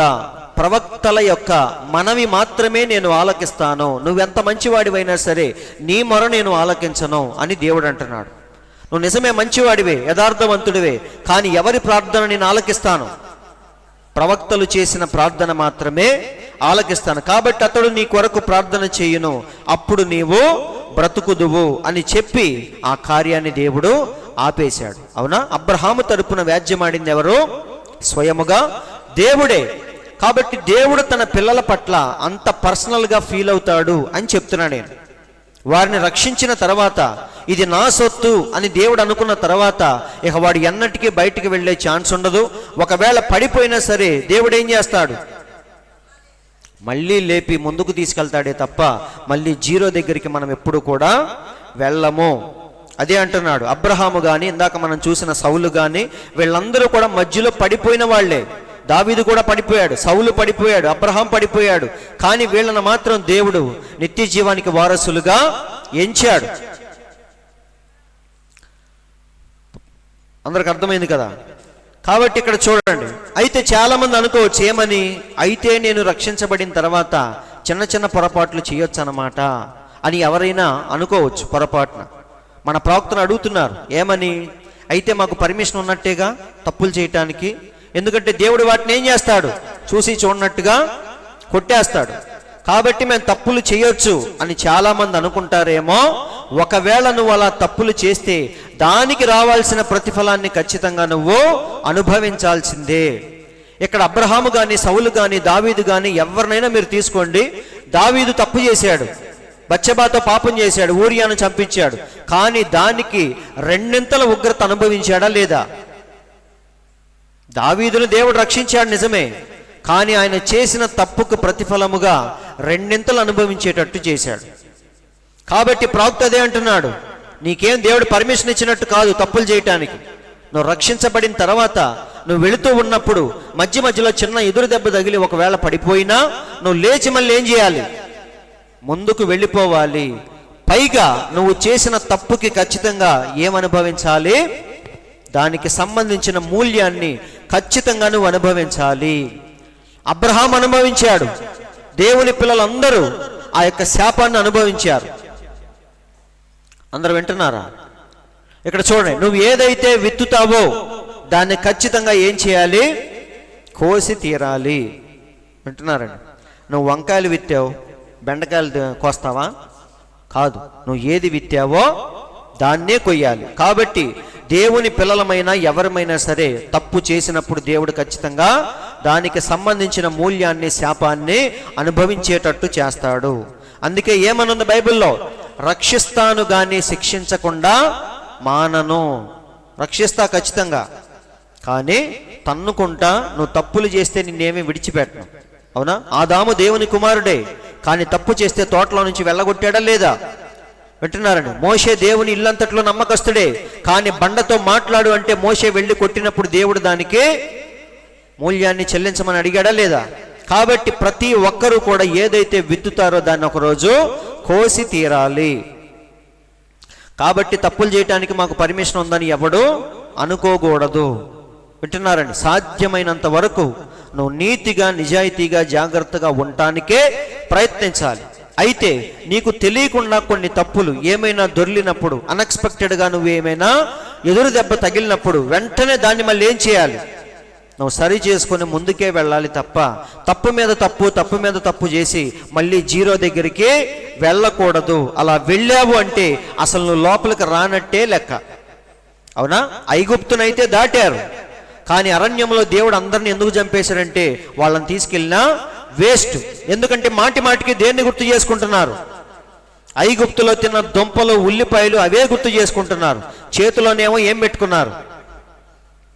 పైనుండి కురిసిన మన్నా చేతిలో ఉంటే దేన్ని గుర్తు చేసుకుంటున్నారు? దుంపలు, ఉల్లిపాయలు. అందుకే దేవుడు ఏమన్నాడు? మీరు దానికే సరిపోతారు అని అందరినీ చంపేశాడు. లోతు భార్య కూడా బయటకు వచ్చిన మాట నిజమే, కానీ ఎటు చూస్తుంది? వదిలేసిన చండాలాన్నే మళ్ళీ చూస్తుంది. అంటే ఆమె ఇంకా రక్షించబడనట్టే లెక్క. రక్షించబడిన వాడు వెనక్కి ఎప్పుడు చూడ్డు. నాగటి మీద చెయ్యి పెట్టి వెనక్కు తట్టు చూసేవాడు నాకు పాత్రుడు కాదు అని చెప్పడా లేదా? కాబట్టి ఇలా ఉండాలి మన విశ్వాస జీవితం ఎప్పుడైనా సరే. మరి నాకు కూడా ఎన్నో సందేహాలు ఉండేవి, కానీ హెబ్రీలకు రాసిన పత్రికలో ప్రవక్త అంత డీప్గా మాట్లాడుతూ ఉన్నాడు. చూడండి, అలాగే ఇంకొక చిన్న ఉదాహరణ చెప్తున్నాడు ప్రవక్త. అబ్రహాముకు దేవుడు వాగ్దానం చేశాడు, ఏమని? నీ పిల్లలకు. ఎప్పుడైతే అబ్రహాము కల్దీల దేశం విడిచిపెట్టి నాహోరు ఆ ప్రదేశాలన్నీ తిరిగి కనాను దేశం వచ్చాడో అప్పుడు దేవుడు 12వ అధ్యాయంలోనే ఒక వాగ్దానం చేశాడు. ఏమని? యెహోవా అబ్రహామునకు ప్రత్యక్షమై నీ సంతానమునకు ఈ దేశమును ఇచ్చెదను. అబ్రహాము ఎక్కడైతే నిలబడ్డాడో ఆ దేశము గురించి చెప్తున్నాడు దేవుడు. ఏమని? నీవు నిలబడి ఉన్న ఈ కనాను దేశాన్ని నీకు నీ పిల్లలకు నేను స్వాస్థ్యముగా ఇస్తాను అని చెప్పాడు. అవునా? కానీ చెప్పి కొన్ని వందల సంవత్సరాలు అయిపోయినా సరే ఆ పిల్లలు ఎక్కడున్నారు? ఐగుప్తు దేశంలో వెట్టి చాకిరి చేస్తూ బానిసలుగా ఉన్నారు. కానీ దేవుడు అబ్రహాముకు చెప్పి కొన్ని వందల సంవత్సరాలు అయిపోయింది. అవునా? కానీ వాళ్ళు మాత్రం ఎక్కడున్నారు? ఐగుప్తులో బానిసలుగా ఉన్నారు. అంటే దేవుడు వాగ్దానము చేసి మర్చిపోయాడా? లేదండి. మన దేవుడు ఎప్పుడు మర్చిపోయే దేవుడు కాదు. తన వాగ్దానాన్ని మళ్ళీ సరైన సమయంలో వారి పట్ల నెరవేర్చాడా లేదా? కాబట్టి ఎప్పుడు కూడా మనం తప్పిపోయాం అనుకోవాల్సిన పని లేదు. కింద పడినా సరే జీరో దగ్గరికి వెళ్లకుండా మనం ఏం చేయాలి? దాన్ని అప్పటికప్పుడే సరి చేసుకొని ఇంకొంచెం ముందుకెళ్ళటానికి ప్రయత్నించాలి. అందుకే పౌలు ఏమన్నాడు? వెనకున్నవి మరచి ముందున్న వాటికై ఓపికతో పరిగెత్తుదమన్నాడా లేదా? కాబట్టి మళ్ళీ మళ్ళీ వెనక మనం చూడకూడదు. అదే అంటున్నాడు చూడండి. అదే చెప్తున్నాడు, నువ్వు తప్పు చేయొచ్చు, కానీ వెంటనే నువ్వేం చేస్తావు, దాన్ని గ్రహిస్తావు. దేవుని పిల్లలకు దేవుడిచ్చిన ఒక సెన్సార్ అంటే ఏంటి చెప్పండి? మనమేమి చెప్పక్కర్లా, కెమెరా ముందుకు ఎవరన్నా రాగానే కుయ్యి అని మోగుతూ ఉంటాం. అవునా? వాడికి మెసేజ్ వెళ్ళిపోద్ది, దేవుని ఎవడో వచ్చాడు చూసుకోండి. కారు తోలేటప్పుడు, గోడ దగ్గరికి వెళ్ళేటప్పుడు కారు ఏం చేస్తూ ఉంటుంది? మెల్లిగా అరుస్తూ ఉంటుంది. ఇంకా మనం దగ్గరికి వెళ్ళేటప్పుడు గట్టిగా అరుస్తూ ఉంటుంది. లాస్ట్లో ఇంకా దగ్గరికి వెళ్ళినప్పుడు ఏం చేసిద్ది? ఇక అరుస్తూనే ఉంటుంది గట్టిగా. అంటే అవన్నీ ఏంటి? నీతో సంబంధం లేకుండా సెన్సార్స్ అంటారు. ఎవరితో సంబంధం లేకుండా ఆ టైం రాగానే యాక్టివేట్ అయిపోతూ ఉంటాయి. సేమ్ అలాగే దేవుడు కూడా తన పిల్లల్లో కొన్ని స్పెషల్గా సెన్సార్స్ అనేవి పెట్టాడు. దేనికి సంబంధించిన సెన్సార్స్ అవి? నువ్వు తప్పు చేసినప్పుడు పేతురికి ఎలాగైతే వెంటనే అలారం పెట్టాడో, సేమ్ మనకు కూడా అలాగే ఒక అలారం అనేది పెడతాడు. తప్పు చేయగానే మనం ఏం చేస్తాం? అయ్యో ఇది అన్ఎక్స్పెక్టెడ్గా జరిగిపోయింది, ఇది చేయకూడదు, నెక్స్ట్ టైం మళ్ళీ రిపీట్ అవ్వకూడదని చెప్పేసి దానికి సంబంధించిన జాగ్రత్తలు మనం తీసుకుంటామే తప్ప తప్పు మీద తప్పు చేస్తూ మళ్ళీ వెనక్కి వెళ్ళకూడదు. ఇక్కడ చూడండి, దేవుని పిల్లలకంట చూడండి, మేము చేసిన తిరుగుబాటు క్రియలు నీ ఎదుట విస్తరించి ఉన్నవి, మా పాపములు మా మీద సాక్ష్యము పలుకుచున్నవి. ఇది చూడండి, మా తిరుగుబాటు క్రియలు మాకు కనబడుచున్నవి. కొంతమందికి అసలు కనపడవు. వేరే వాళ్ళు వచ్చి గుర్తు చేసినా సరే ఏమంటాం? నీ జీవితం ఏంటో నువ్వు చూసుకో, నీ పని ఏంటో నువ్వు చూసుకో, నా గురించి నువ్వు చెప్పాల్సిన పని లేదు అంటే వాడొచ్చి కనపరిచినా సరే మనకు కనపడం. కానీ దేవుని పిల్లలకు మాత్రం ఎవడూ చెప్పాల్సిన పని లేదు. వారి తప్పులు వారికే అద్దంలో చూసుకున్నట్టుగా క్లియర్గా కనపడతా ఉంటాయి. వాక్యం అనే అద్దాన్ని ముఖానికి కట్టుకొని తిరుగుతూ ఉంటారు. ఎవరు? దేవుని పిల్లలు. అవునా? కాబట్టి అద్దం ఏం చేస్తూ ఉంటుంది? ఈ తప్పులన్నీ చూపిస్తూ ఉంటుంది. అదే అంటున్నాడు, తిరుగుబాటు క్రియలు మాకు కనబడుచున్నవి, మా దోషములు మాకు తెలిసే ఉన్నవి. సో ఎవ్వరూ చెప్పాల్సిన పని లేదు. లోపల దేవుడు ఏం పెట్టాడు? వారికి సెన్సార్స్ అనేవి పెట్టాడు. తప్పు చేయగానే వెంటనే నీ మనసు ఎలా ఉంటుంది? గలిబిలైపోద్ది.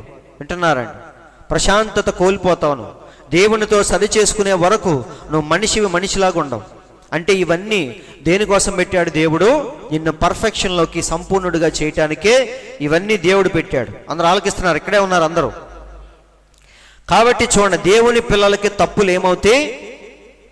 ఎదురుగా కనపడతా ఉంటే అద్దం ముందు నిలబడ్డ వాడికి ఏదో ఒక లోపం కనపడతానే ఉంటుంది. అవునా కాదా? కాబట్టి సహోదరులారా, మన పాపములను ఎప్పటికప్పుడు మనం చూసుకొని సరి చేసుకొని ముందుకెళ్ళేదే నిజమైన క్రైస్తవ జీవితం. అంతేగాని మళ్ళీ మాటికి వెనక్కి వెళ్ళిపోయి ఈసారి ఫ్రెష్గా మొదలు పెడదాం, ఈ కొత్త సంవత్సరం నుంచి మళ్ళీ కొత్తగా జీవితాన్ని ప్రారంభిద్దాం అనుకోవటం, 2 నెలలు అవ్వగానే మళ్ళీ ప్రామిస్ బ్రేక్ చేయటం, మళ్ళీ కొత్త సంవత్సరం రాగానే మళ్ళీ ఫ్రెష్గా మొదలు పెట్టడం. ఇలా ఒక వ్యక్తి చేస్తున్నాడంటే వాడు ఇంకా లోపలికి రానివాడే, లోపలికి రానట్టే, దేవుడు వాడిని ఇంకా రక్షించనట్టే లెక్క. నిజంగా రక్షణ పొందినవాడు ఏం చేస్తాడు? 50 నుంచి 60కి, 60 నుంచి 70కి, అలా 100% వెళ్ళటానికి ప్రయత్నిస్తాడే తప్ప వెనక్కి ఎప్పుడు వాడు తిరగడు. అందరూ వింటున్నారా? కాబట్టి ప్రవక్త ఒక మంచి విషయం చెప్పాడు. ఏంటిదంటే, ఒక వ్యక్తి సముద్రంలోకి వెళ్ళి ఏం చేస్తాడు? ఒక పెద్ద వల విసురుతాడు. విసిరి లాగినప్పుడు ఏమొస్తాయి?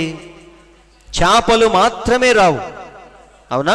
అన్ని రకాల నీటి జంతువులన్నీ వస్తాయి. అందులో తాబేలు ఉండొచ్చు, పావు ఉండొచ్చు, నత్తలు, తేళ్ళు, అవునా, చతుష్పాద జంతువులన్నీ ఉండొచ్చు. వల పట్టుకొని లాగాడు. లాగిన తర్వాత ఓపెన్ చేస్తే అన్నీ ఉన్నాయి. వింటున్నారండి? ఇప్పుడు ఆ వేటగాడు, వల విసిరిన వాడు అందులో నుంచి ఏం తీస్తాడు చెప్పండి? పొరపాటున ఏమొచ్చింది? చేతిలోకి పాము వచ్చింది. అవునా? వెంటనే దాన్ని ఏం చేస్తాడు? చీ అని చెప్పేసి బయట పడేస్తాడు. మన ప్రవక్త అంటున్నాడు, ఇలా వల విసిరినప్పుడు సువార్త కోటాలు మనం పెట్టి, పబ్లిక్ మీటింగ్స్ పెట్టి మనం బాప్తిసాలకి చేతులు ఎత్తండి అన్నప్పుడు అందరూ ఎత్తుతారు. ఎందుకంటే ఎమోషనల్గా అందరినీ మనం ఏం చేస్తాం? వాక్యం అనేది ఒక ఊపిద్ది అందరిని. అవునా కాదు? అభిషేకం అందరిని అలా తాకినప్పుడు అందరికి ఏమనిపించిద్ది? ఇదే సరైన సమయం, నేడే రక్షణ దినం, ఇదే మిక్కిలి అనుకూల సమయం అని పాస్టర్ గారు చెప్పగానే చేతులు ఎత్తేస్తారు. కానీ ఎత్తిన వారిలో ఒకడెవడుంటాడు? ఒక తాబేలు ఉంటుంది, ఒక పాము ఉంటుంది, ఒక నత్త ఉంటుంది. అవునా? అన్ని రకాల జంతువులన్నీ వచ్చి వాళ్ళలో పడతాయి. ప్రవక్త ఏమంటున్నాడో చూడండి. ఇప్పుడు ఒక తాబేలును తీసుకొచ్చి కూర్చోబెట్టి ఆది పాపం గురించి చెప్పామనుకో, వాడికి ఎక్కదు. అవునా? అవ్వమ్మ తప్పు చేసింది ఏదైనా తోటలో, లైంగిక చర్య జరిగిందని చెప్పామనుకో, వాడు ఒప్పుకోడు. దేవుడు ఒక్కడే అని చెప్పామనుకో, వాడు ఒప్పుకోడు. వింటున్నారండి? కాబట్టి యేసే నిజమైన దేవుడు అంటే నమ్ముతాడు. కానీ దైవత్వమును గూర్చి కొద్దిగా నువ్వు లోతుకెళ్తే వాడు భరించలేడు. వెంటనే లేచి ఎక్కడికి వెళ్ళిపోతాడు. ఎక్కడి నుంచి అయితే వచ్చాడో మళ్ళీ అక్కడికి వెళ్ళిపోతాడు. తాబేలు అదే అంటున్నాడు ప్రవక్త. ఎందుకంటే వాడు దాన్ని అంగీకరించలేడు. ఎందుకని? అసలు వాడి విత్తనమే వేరు కాబట్టి. వాక్యాన్ని గుర్తించిద్ది, కరడును పిలిచిద్ది. కానీ వచ్చిన వాడు తాబేలు కాబట్టి వాడికి ఎక్కట్లేదు. తర్వాత ప్రవక్త అంటున్నాడు చూడండి, తర్వాత ఈ తాబేలు తర్వాత ఏముంటాయి, నత్తలు పీతలు ఉంటాయి కదా, వాటిని కూర్చోబెట్టి వాక్యం చెప్తే వాటికి కూడా అర్థం కాదు. వింటున్నారండి? వాటికి ఏం అర్థం కాదు. తర్వాత స్పైడర్ అంటే ఇక అవన్నీ తేళ్ళు, నత్తలు, పీతలు, వీటన్నిటిని కూర్చోబెట్టి వాక్యం ఎంత చెప్పినా సరే ఆ బుర్రలకు ఎక్కవు. లాస్ట్లో ఏంటి, పాము కూడా కూర్చోబెట్టి వాక్యం చెప్పానుకో, దానికి అస్సలు ఎక్కదు. వింటున్నారండి? ప్రవక్త అంటున్నాడు, ఎందుకంటే ఇవన్నీ కూడా వేరే జాతికి సంబంధించినవి, విత్తనాలు వేరు కాబట్టి మనం కూర్చోబెట్టి నెత్తి నోరు బాది ఎంత వాక్యం చెప్పినా సరే ఏ మాత్రం కూడా ఎక్కవు వాటికి.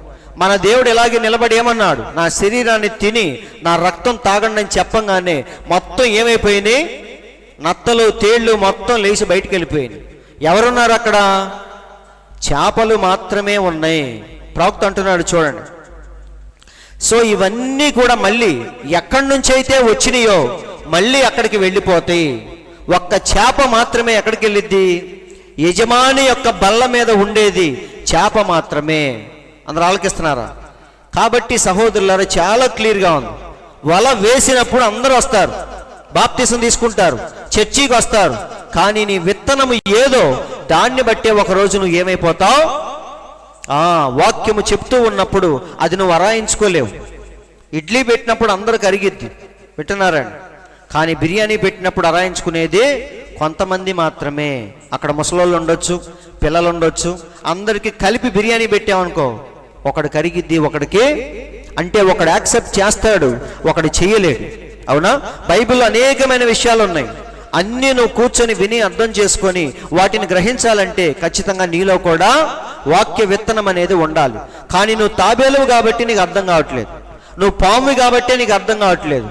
అవునా? కాబట్టి ఇవన్నీ ఒకరోజు ఎక్కడికి వెళ్ళిపోతాయి? మళ్ళీ వాటి స్థానానికి జీరో దగ్గరికి మళ్ళీ వెళ్ళిపోతాయి. కానీ చేప మాత్రమే యజమాని యొక్క బల్ల మీదకి వచ్చేది. కాబట్టి ఆ వేటగాడు ఏం చేస్తాడు? చేపను మాత్రమే తీసుకొని బుట్టలో వేసుకుంటాడు, మిగతా వాటిని అక్కడే వదిలేస్తాడు. అవన్నీ మళ్ళీ ఎక్కడి నుంచి వచ్చినాయి అక్కడికి వెళ్ళిపోతూ ఉంటాయి. కానీ చిక్కటానికి మాత్రం వలకు చిక్కుతాయి. వింటున్నారండి? సువార్త కోటాలు పెట్టినప్పుడు అనేక మంది ఆకర్షించబడతారు, కానీ చివరి దాకా నిలబడేది మాత్రం చేప మాత్రమే. అయితే చూడండి, అవన్నీ ఒకే సముద్రంలో ఉన్నాయి, ఒకే నీటిలో జీవిస్తున్నాయి. అవునా? ఒకే ఆహారాన్ని భుజిస్తున్నాయి. కానీ ఎక్కడ తేడా అంటే స్వభావములో తేడా. రెండు మే అంటాయి, కానీ గొర్రె వేరు, మేక వేరు. రెండు ఒకేలా గరుస్తున్నాయి కదా అని చెప్పేసి మన దేవుడు రెండిటికి కాపరిని అని చెప్పలేదు. నేను గొర్రెలకు మాత్రమే కాపరిని అన్నాడు. మేకలన్నిటినీ ఒకరోజు ఎక్కడి నుంచో పెడతాడు, ఎడమ వైపున నిలబెట్టబోతున్నాడు.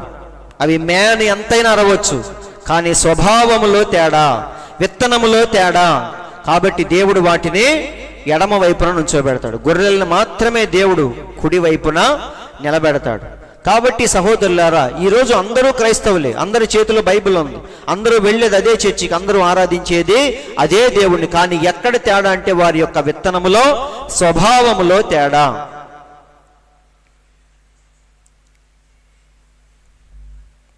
కాబట్టి చివరిగా 9వ వచనంలోనికి మనం వద్దాం, ఇక్కడ ఆపేద్దాం. అయితే ప్రియులారా, మేమీలాగు చెప్పుచున్నాను. ఏమంటున్నాడు పౌలు? ఎంత డిఫరెన్షియేట్ చేసి పౌలు ఎంత క్లియర్గా చూపించాడో చూడండి. అర్థమైంది కదా మీకు? మరి నాకు కూడా ఇప్పుడే అర్థమైంది. అందరం క్రైస్తవులమే. ఎక్కడ తేడా? ఎవరు రక్షించబడేది, ఎవరు వెళ్ళిపోయేది, ఎవరు జారిపోయేది అనే ప్రశ్నలకి సమాధానం ఇక్కడ దొరికింది మనకి. ప్రవక్త వచ్చిన తర్వాత ఎంత క్లియర్గా మనకు అర్థమైంది. అవునా? పరిశుద్ధాత్మలో పాలివారై తప్పిపోతారు అని నేను అనుకున్నాను. అంటే పరిశుద్ధాత్మ బాప్తీసం పొంది కూడా కొంతమంది తప్పిపోతారు అనుకునేవాడిని, కానీ వాడు తప్పిపోవటానికి ఛాన్సే లేదు. వాడు తప్పిపోయాడంటే వాడు ఇంకా లోపలికి రానట్టే అని ప్రవక్త చెప్పిన తర్వాతే మనకు తెలిసింది. అందరూ వింటున్నారండి. కాబట్టి యెహోషువ మరియు కాలేబులు వీరు కూడా అందరితో పాటే బయలుదేరారు. కానీ వారు మాత్రమే వాగ్దాన భూమికి చేరుకునే వరకు ముందుకు కొనసాగారే తప్ప మధ్యలో ఎప్పుడు కూడా తిరిగి ఐగుప్తుకు వెళ్ళిపోదామనే ఆలోచన వారికి రాలేదు. కానీ మిగతా 10 మంది, మిగతా వాళ్ళందరూ కలిసి ఏమనుకున్నారు? మనం ఒక నాయకుడిని నియమించుకొని తిరిగి ఐగుప్తుకు వెళ్ళిపోదాం, అంటే జీరో దగ్గరికి వెళ్ళిపోదామని అనేక మంది ఆలోచించారు. కానీ ఇద్దరు మాత్రమే ఏమన్నారు? 90% వచ్చిన తర్వాత ఎవడైనా బుద్ధున్నవాడు జీరో దగ్గరికి వెళ్తాడా? కానీ దెయ్య పిల్లలు వెళ్తారు. నిజమండి. ధనవంతుడు ఎక్కడి దాకా వచ్చాడు? 90 దాకా వచ్చాడు. యూదా ఇస్కరియోతు ఎక్కడి దాకా వచ్చాడు? 99 దాకా వచ్చి ముద్దు పెట్టుకొని మళ్ళీ జీరో దగ్గరికి వెళ్ళిపోయాడు. ఇలా దెయ్య పిల్లలు ఎంత ప్రయత్నించినా సరే వారు తిరిగి మళ్ళీ మొదటి స్థానానికి వెళ్ళిపోతూ ఉంటారు. కానీ దేవుని పిల్లలు మాత్రమే ఎన్ని అవరోధాలు, బాధలు వచ్చినా సరే వాటిని సరిచేసుకుంటూ మళ్ళీ ముందుకెళ్తారు. ఒకవేళ పడిపోయినా సరే మళ్ళీ సరి చేసుకుంటూ ఇలా ముందుకెళ్ళిపోతూ ఉంటారు. అందుకే పౌలు ఏమంటున్నాడు? నిర్జీవ క్రియలను మనం విడిచిపెట్టి సంపూర్ణల మగుటకు సాగిపోదము. ఇక్కడేమంటున్నాడు చూడండి. అయితే ప్రియులారా, మేము ఇలాగూ చెప్పుచున్నాను, ఇన్ని విషయాలు చెప్పినా సరే మీరెంతకంటే మంచిదియో, మన గురించి చెప్తున్నాడు, మీరు మాత్రం ఆ స్థితిలో లేరని నేను అనుకుంటున్నాను. అవునా? మీరెంతకంటే మంచిదియో రక్షణకరమైనదియునైన స్థితిలోనే ఉన్నారని రూఢిగా నమ్ముచున్నాను. మన మీద పౌలుకున్న నమ్మకం చూడండి. ఏమంటున్నాడు ఆయన? ఇన్ని విషయాలు చెప్పిన తర్వాత మీ గురించి మాత్రం నాకు నమ్మకం ఉంది అంటున్నాడు. ఎందుకంటే మీరు ఏ స్థితిలో ఉన్నారు నాకు తెలిసి ఈ పాటికి నేను అనుకున్న దానికంటే మంచి స్థితిలో, రక్షణకరమైన స్థితిలోనే ఉన్నారని రూఢిగా నేను నమ్ముచున్నాను అని పౌలు సాక్ష్యం ఇస్తున్నాడు. కాబట్టి ఇప్పుడు మీరు చెప్పండి, ఎలా ఉండాలి మన జర్నీ? ముందుకా వెనక్కా? వెనక్కి నెట్టే విషయాలు ఎన్నైనా ఉండొచ్చు, నిన్ను వెనక్కి నెట్టే విషయాలు ఎన్నైనా ఉండొచ్చు. కానీ మనం ఏం చేయాలి? నెడుతున్నాడు కదా అని చెప్పేసి మనం వెనక్కి వెళ్ళిపోకూడదు. ప్రవక్త ఏమన్నాడు తెలుసా? అపవాది నిన్ను నెట్టేటప్పుడు నువ్వు చేయాల్సిన ఒకే ఒక్క పని ఏంటంటే డబల్ ఫోర్స్తో వాడిని నెట్టాలి. అవునా? వాడు మనల్ని ఎంతైతే బలంతో తోస్తున్నాడో మనం తిరిగి ఏం చేయాలి? రెండింతల బలంగా తొయ్యాలి. రెండింతల బలంగా ఎలా తోస్తాం అన్నప్పుడు ప్రవక్త ఏమన్నాడు? నువ్వు ఆదివారం వెళ్ళటానికి దెయ్యం నీకు కుదరకుండా చేసింది సపోజ్, అప్పుడు మనం ఏం చేయాలి? ఆదివారం కాకుండా బుధవారం కూడా వెళ్ళాలి. అది డబల్ ఫోర్స్తో నెట్టడం అంటే అర్థం ఏంటి? వాడు నిన్ను ఆదివారం మాత్రమే వెళ్లకుండా చేస్తే మనం ఏం చేయాలి? ఆదివారంతో పాటు బుధవారం కూడా వెళ్ళటానికి ఎప్పుడైతే ప్రయత్నిస్తామో దెయ్యాన్ని మనం ఏం చేసినట్టు? డబల్ ఫోర్స్తో నెట్టినట్టు. అందరూ వింటున్నారండి. కాబట్టి ఏదో బలహీనపడి జ్వరం వచ్చి ఈరోజు ప్రార్థనకు వద్దులే అని ఎప్పుడైతే నీ శరీరం చెప్పిద్దో దాన్ని నువ్వేం చేయాలి? అయినా సరే లేచి నిలబడి ఎప్పుడైతే నువ్వు చర్చికి వస్తావో దెయ్యాన్ని నువ్వు డబల్ ఫోర్స్తో తోసినట్టు. కాబట్టి ఇది ఒక్కటే మార్గం. అలా సైలెంట్గా కూర్చుంటే మాత్రం వాడు ఏం చేస్తాడు? నిన్ను తోసుకుంటా ఎక్కడ దాకా వెళ్తాడు? కల్దీల ఊరనే పట్టణం దగ్గర తీసుకెళ్ళి అక్కడ వదులుతాడు. దేవుడు ఆల్రెడీ అక్కడి నుంచి పిలిచాడు, లోతు నుండి సపరేట్ చేశాడు. అవునా? వాగ్దాన పుత్రుడిని ఇవ్వటానికి సిద్ధముగా ఉన్నాడు. ఈ సమయంలో మనం ఏం చేయాలి? దెయ్యం తోసింది కదా అని చెప్పేసి వెళ్ళి మళ్ళీ స్టార్టింగ్లో పడకూడదు. డబల్ ఫోర్స్తో వాడినే మనం పక్కకు నెట్టి ముందుకెళ్ళటానికి ప్రయత్నించాలి. దేవుడి మాటలు దీవించునుగాక. అందరూ లేచి నిలబడదాం.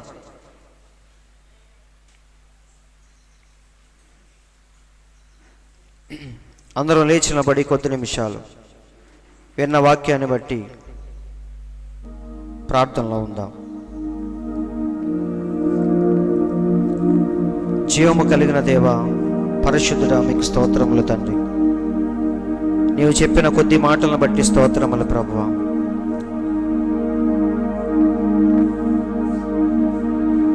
మా విశ్వాస జీవితం ఎలా ఉండాలో, ఈ విశ్వాస యాత్రలో మేము ఎటు వెళ్ళాలో, మధ్యలో ఆగిపోయినప్పుడు, దెయ్యం మమ్మల్ని ఆపేసినప్పుడు, ఎదురు దెబ్బ తగిలినప్పుడు, బలహీనమైన క్షణాలు వచ్చినప్పుడు మేము ఆగిపోవాలా, లేకపోతే వాడిని నెట్టుకుంటూ ముందుకెళ్ళాలా అని ప్రవక్త ద్వారా మాకు వివరించినందుకు స్తోత్రములు తండ్రి.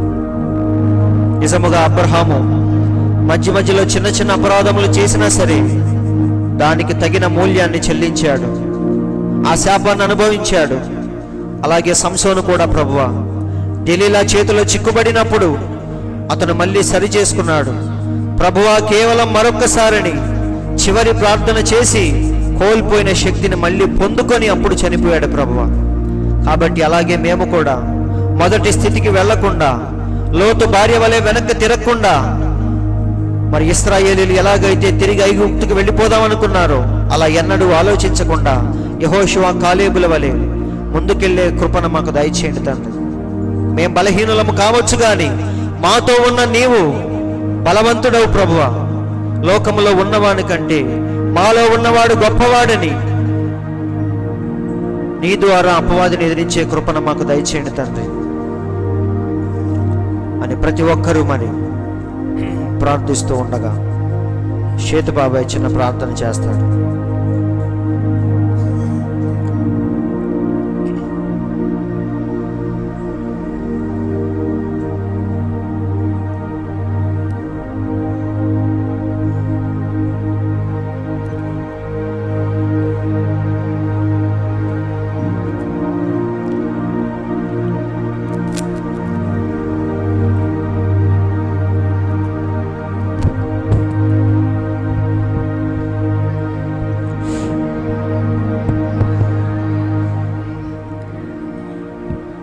స్తోత్రములు స్తోత్రములు స్తోత్రములు నాయన. మా స్తుతులకు కారణభూతుడా, మహోన్నతుడా, సర్వశక్తిమంతుడా, సర్వాధికారి, నీ ఘనమైన పరిశుద్ధమైనటువంటి నామానికి అనేక వందనాలు స్తోత్రాలు చెల్లించుకుంటున్నాను ప్రభువా. ఇదిగో నాయన, ప్రతి కాలంలో ప్రభువా ప్రవక్తల ద్వారా నా తండ్రి మీరు నాయన ఆ యొక్క వర్తమానాన్ని నా తండ్రి మీరు మాకు నడిపించిన దాన్ని బట్టి అనేక వందనాలు స్తోత్రాలు తండ్రి. ప్రభువా తాను సంకల్పించిన దాన్ని బయలుపరచకుండా నాయన ప్రవక్తల ద్వారా నా తండ్రి మీరు పలికించిన దాన్ని బట్టి అనేక వందనాలు స్తోత్రాలు చెల్లించుకుంటున్నాను ప్రభువా.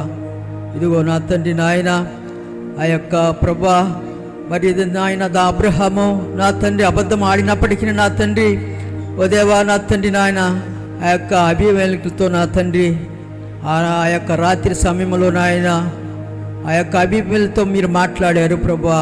నా ఏ తప్పిదము చేయకుండా నా తండ్రి తిరిగి నా తండ్రి నాయన నీ దాసునికి నా తండ్రి అబ్రహాముకి నా తండ్రి నాయన ఆ యొక్క భార్యను అప్పగించిన దాన్ని బట్టి అనేక వందనాలు స్తోత్రాలు చెల్లించుకుంటున్నాను ప్రభువా. ఇదిగో దేవా నా తండ్రి నాయన ప్రతి కాలంలో నాయన మీరు నా తండ్రి మీరు మాతో నాయన ప్రవక్తల ద్వారా మీరు మాతో మాట్లాడే దాన్ని బట్టి అనేక వందనాలు స్తోత్రాలు చెల్లించుకుంటున్నాను ప్రభువా. ఓ దేవా నా తండ్రి నాయన మీరు 12 మంది నాడు నా తండ్రి అపోస్తులను మీరు ఏర్పాటు చేసుకున్నారు. 12 మందిని మీరు ఏర్పాటు చేసుకున్నారు తండ్రి. అందులో ఒకడు నా తండ్రి నాశన పాత్రుడని నా తండ్రి నాయన అయా నా తండ్రి వాడు దుష్టుని సంబంధని నా తండ్రి అయా మరి నా తండ్రి నాయన మీరు పెంచి చెప్పారు ప్రభువా. దేవా నీకు వందనాలు స్తోత్రాలు చెల్లించుకుంటున్నాను తండ్రి. ఓ దేవా స్థానంలో ప్రభువా అపోస్తుడైనటువంటి నాయన పౌలుని నా తండ్రి మీరు నాయన సిద్ధపరిచారు దేవా నీకు స్తోత్రాలు చెల్లించుకుంటున్నాను. మానవ యొక్క ఆలోచనలతో కాకుండా ప్రభువా ఓదే మానవుడైతే నా తన మానవులైతే ఆ యొక్క నా తన సీట్ల ప్రకారం మన సీటు వేసి మత్తైన నా తండ్రి నాయన సిద్ధపరిచారు. కానీ అయ్యా నా తండ్రి మానవుని యొక్క ఆలోచనలు వేరు, నీ యొక్క ఆలోచనలు వేరు ప్రభువా. దేవా నా తండ్రి ఆ స్థానంలో ప్రభా ఓ దేవా నాయన నా తండ్రి అపోస్తుడైనటువంటి పౌలుని నేను ఏర్పాటు చేసుకున్నా తండ్రి. పౌలు నీ కొరకు ఎంతో నాయన త్యాగం చేశాడు ప్రభువా. ఓ దేవా నా తండ్రి నాయన బ్రతుకుట క్రీస్తే సావు అయితే నాకు లాభం అన్నాడు ప్రభువా. ఓ దేవా నా తండ్రి కడవరి కాలంలో ఆఖరి గడియల్లో ప్రభువా మేము జీవిస్తుండగా ప్రభువా అలాంటి నా తండ్రి నాయన అలాంటి మనసును మీరు మాకు అనుగ్రహించమని కూడా ప్రార్థన చేస్తున్నాను తండ్రి. కనికరించండి. నానాటికి నా తండ్రి మేము జీరో లెవెలే జీరో కాకుండా ప్రభువా ఓ నా తండ్రి నాయన నూరంతలుగా నా తండ్రి మమ్మల్ని మీరు అభివృద్ధిపరచమని ఫలింపచేయమని కూడా ప్రార్థన చేస్తున్నాను తండ్రి. కనికరించండి. ఇదిగో ప్రభా, ఈ కడవరి కాలంలో ఆఖరి గడియలో మేము జీవిస్తుండగా తండ్రి, నీ ఆత్మతో నా తండ్రి నాయన మమ్మల్ని ముద్రించండి ప్రభువా. ఒకరు నాయన సంతోషముగా ఐక్యత కలిగిన ఆయన ఒకరి కొరకు ప్రార్థన చేయటకు నాకు మంచి నా తండ్రి మనసును మీరు అనుగ్రహించమని సహాయం చేయమని ఈ కొద్ది నపములు ప్రభువైన యేసుక్రీస్తు శక్తి కలిగిన నామములో ప్రార్థన చేసి వేడుకుంటున్నాను తండ్రి. ఆమేన్. మన తండ్రి అయిన యేసుక్రీస్తు యొక్క దివ్యమైన కృప సమాధానములు కూడి ఉన్న మనందరికీ, లోకంలోని పరిశుద్ధులందరికీ, యూట్యూబ్ ద్వారా వింటున్న ప్రతి ఒక్కరికి సదాకాలము తోడై నడిపించునుగాక. ఆమేన్. దేవుడు మీ అందరిని దీవించునుగాక.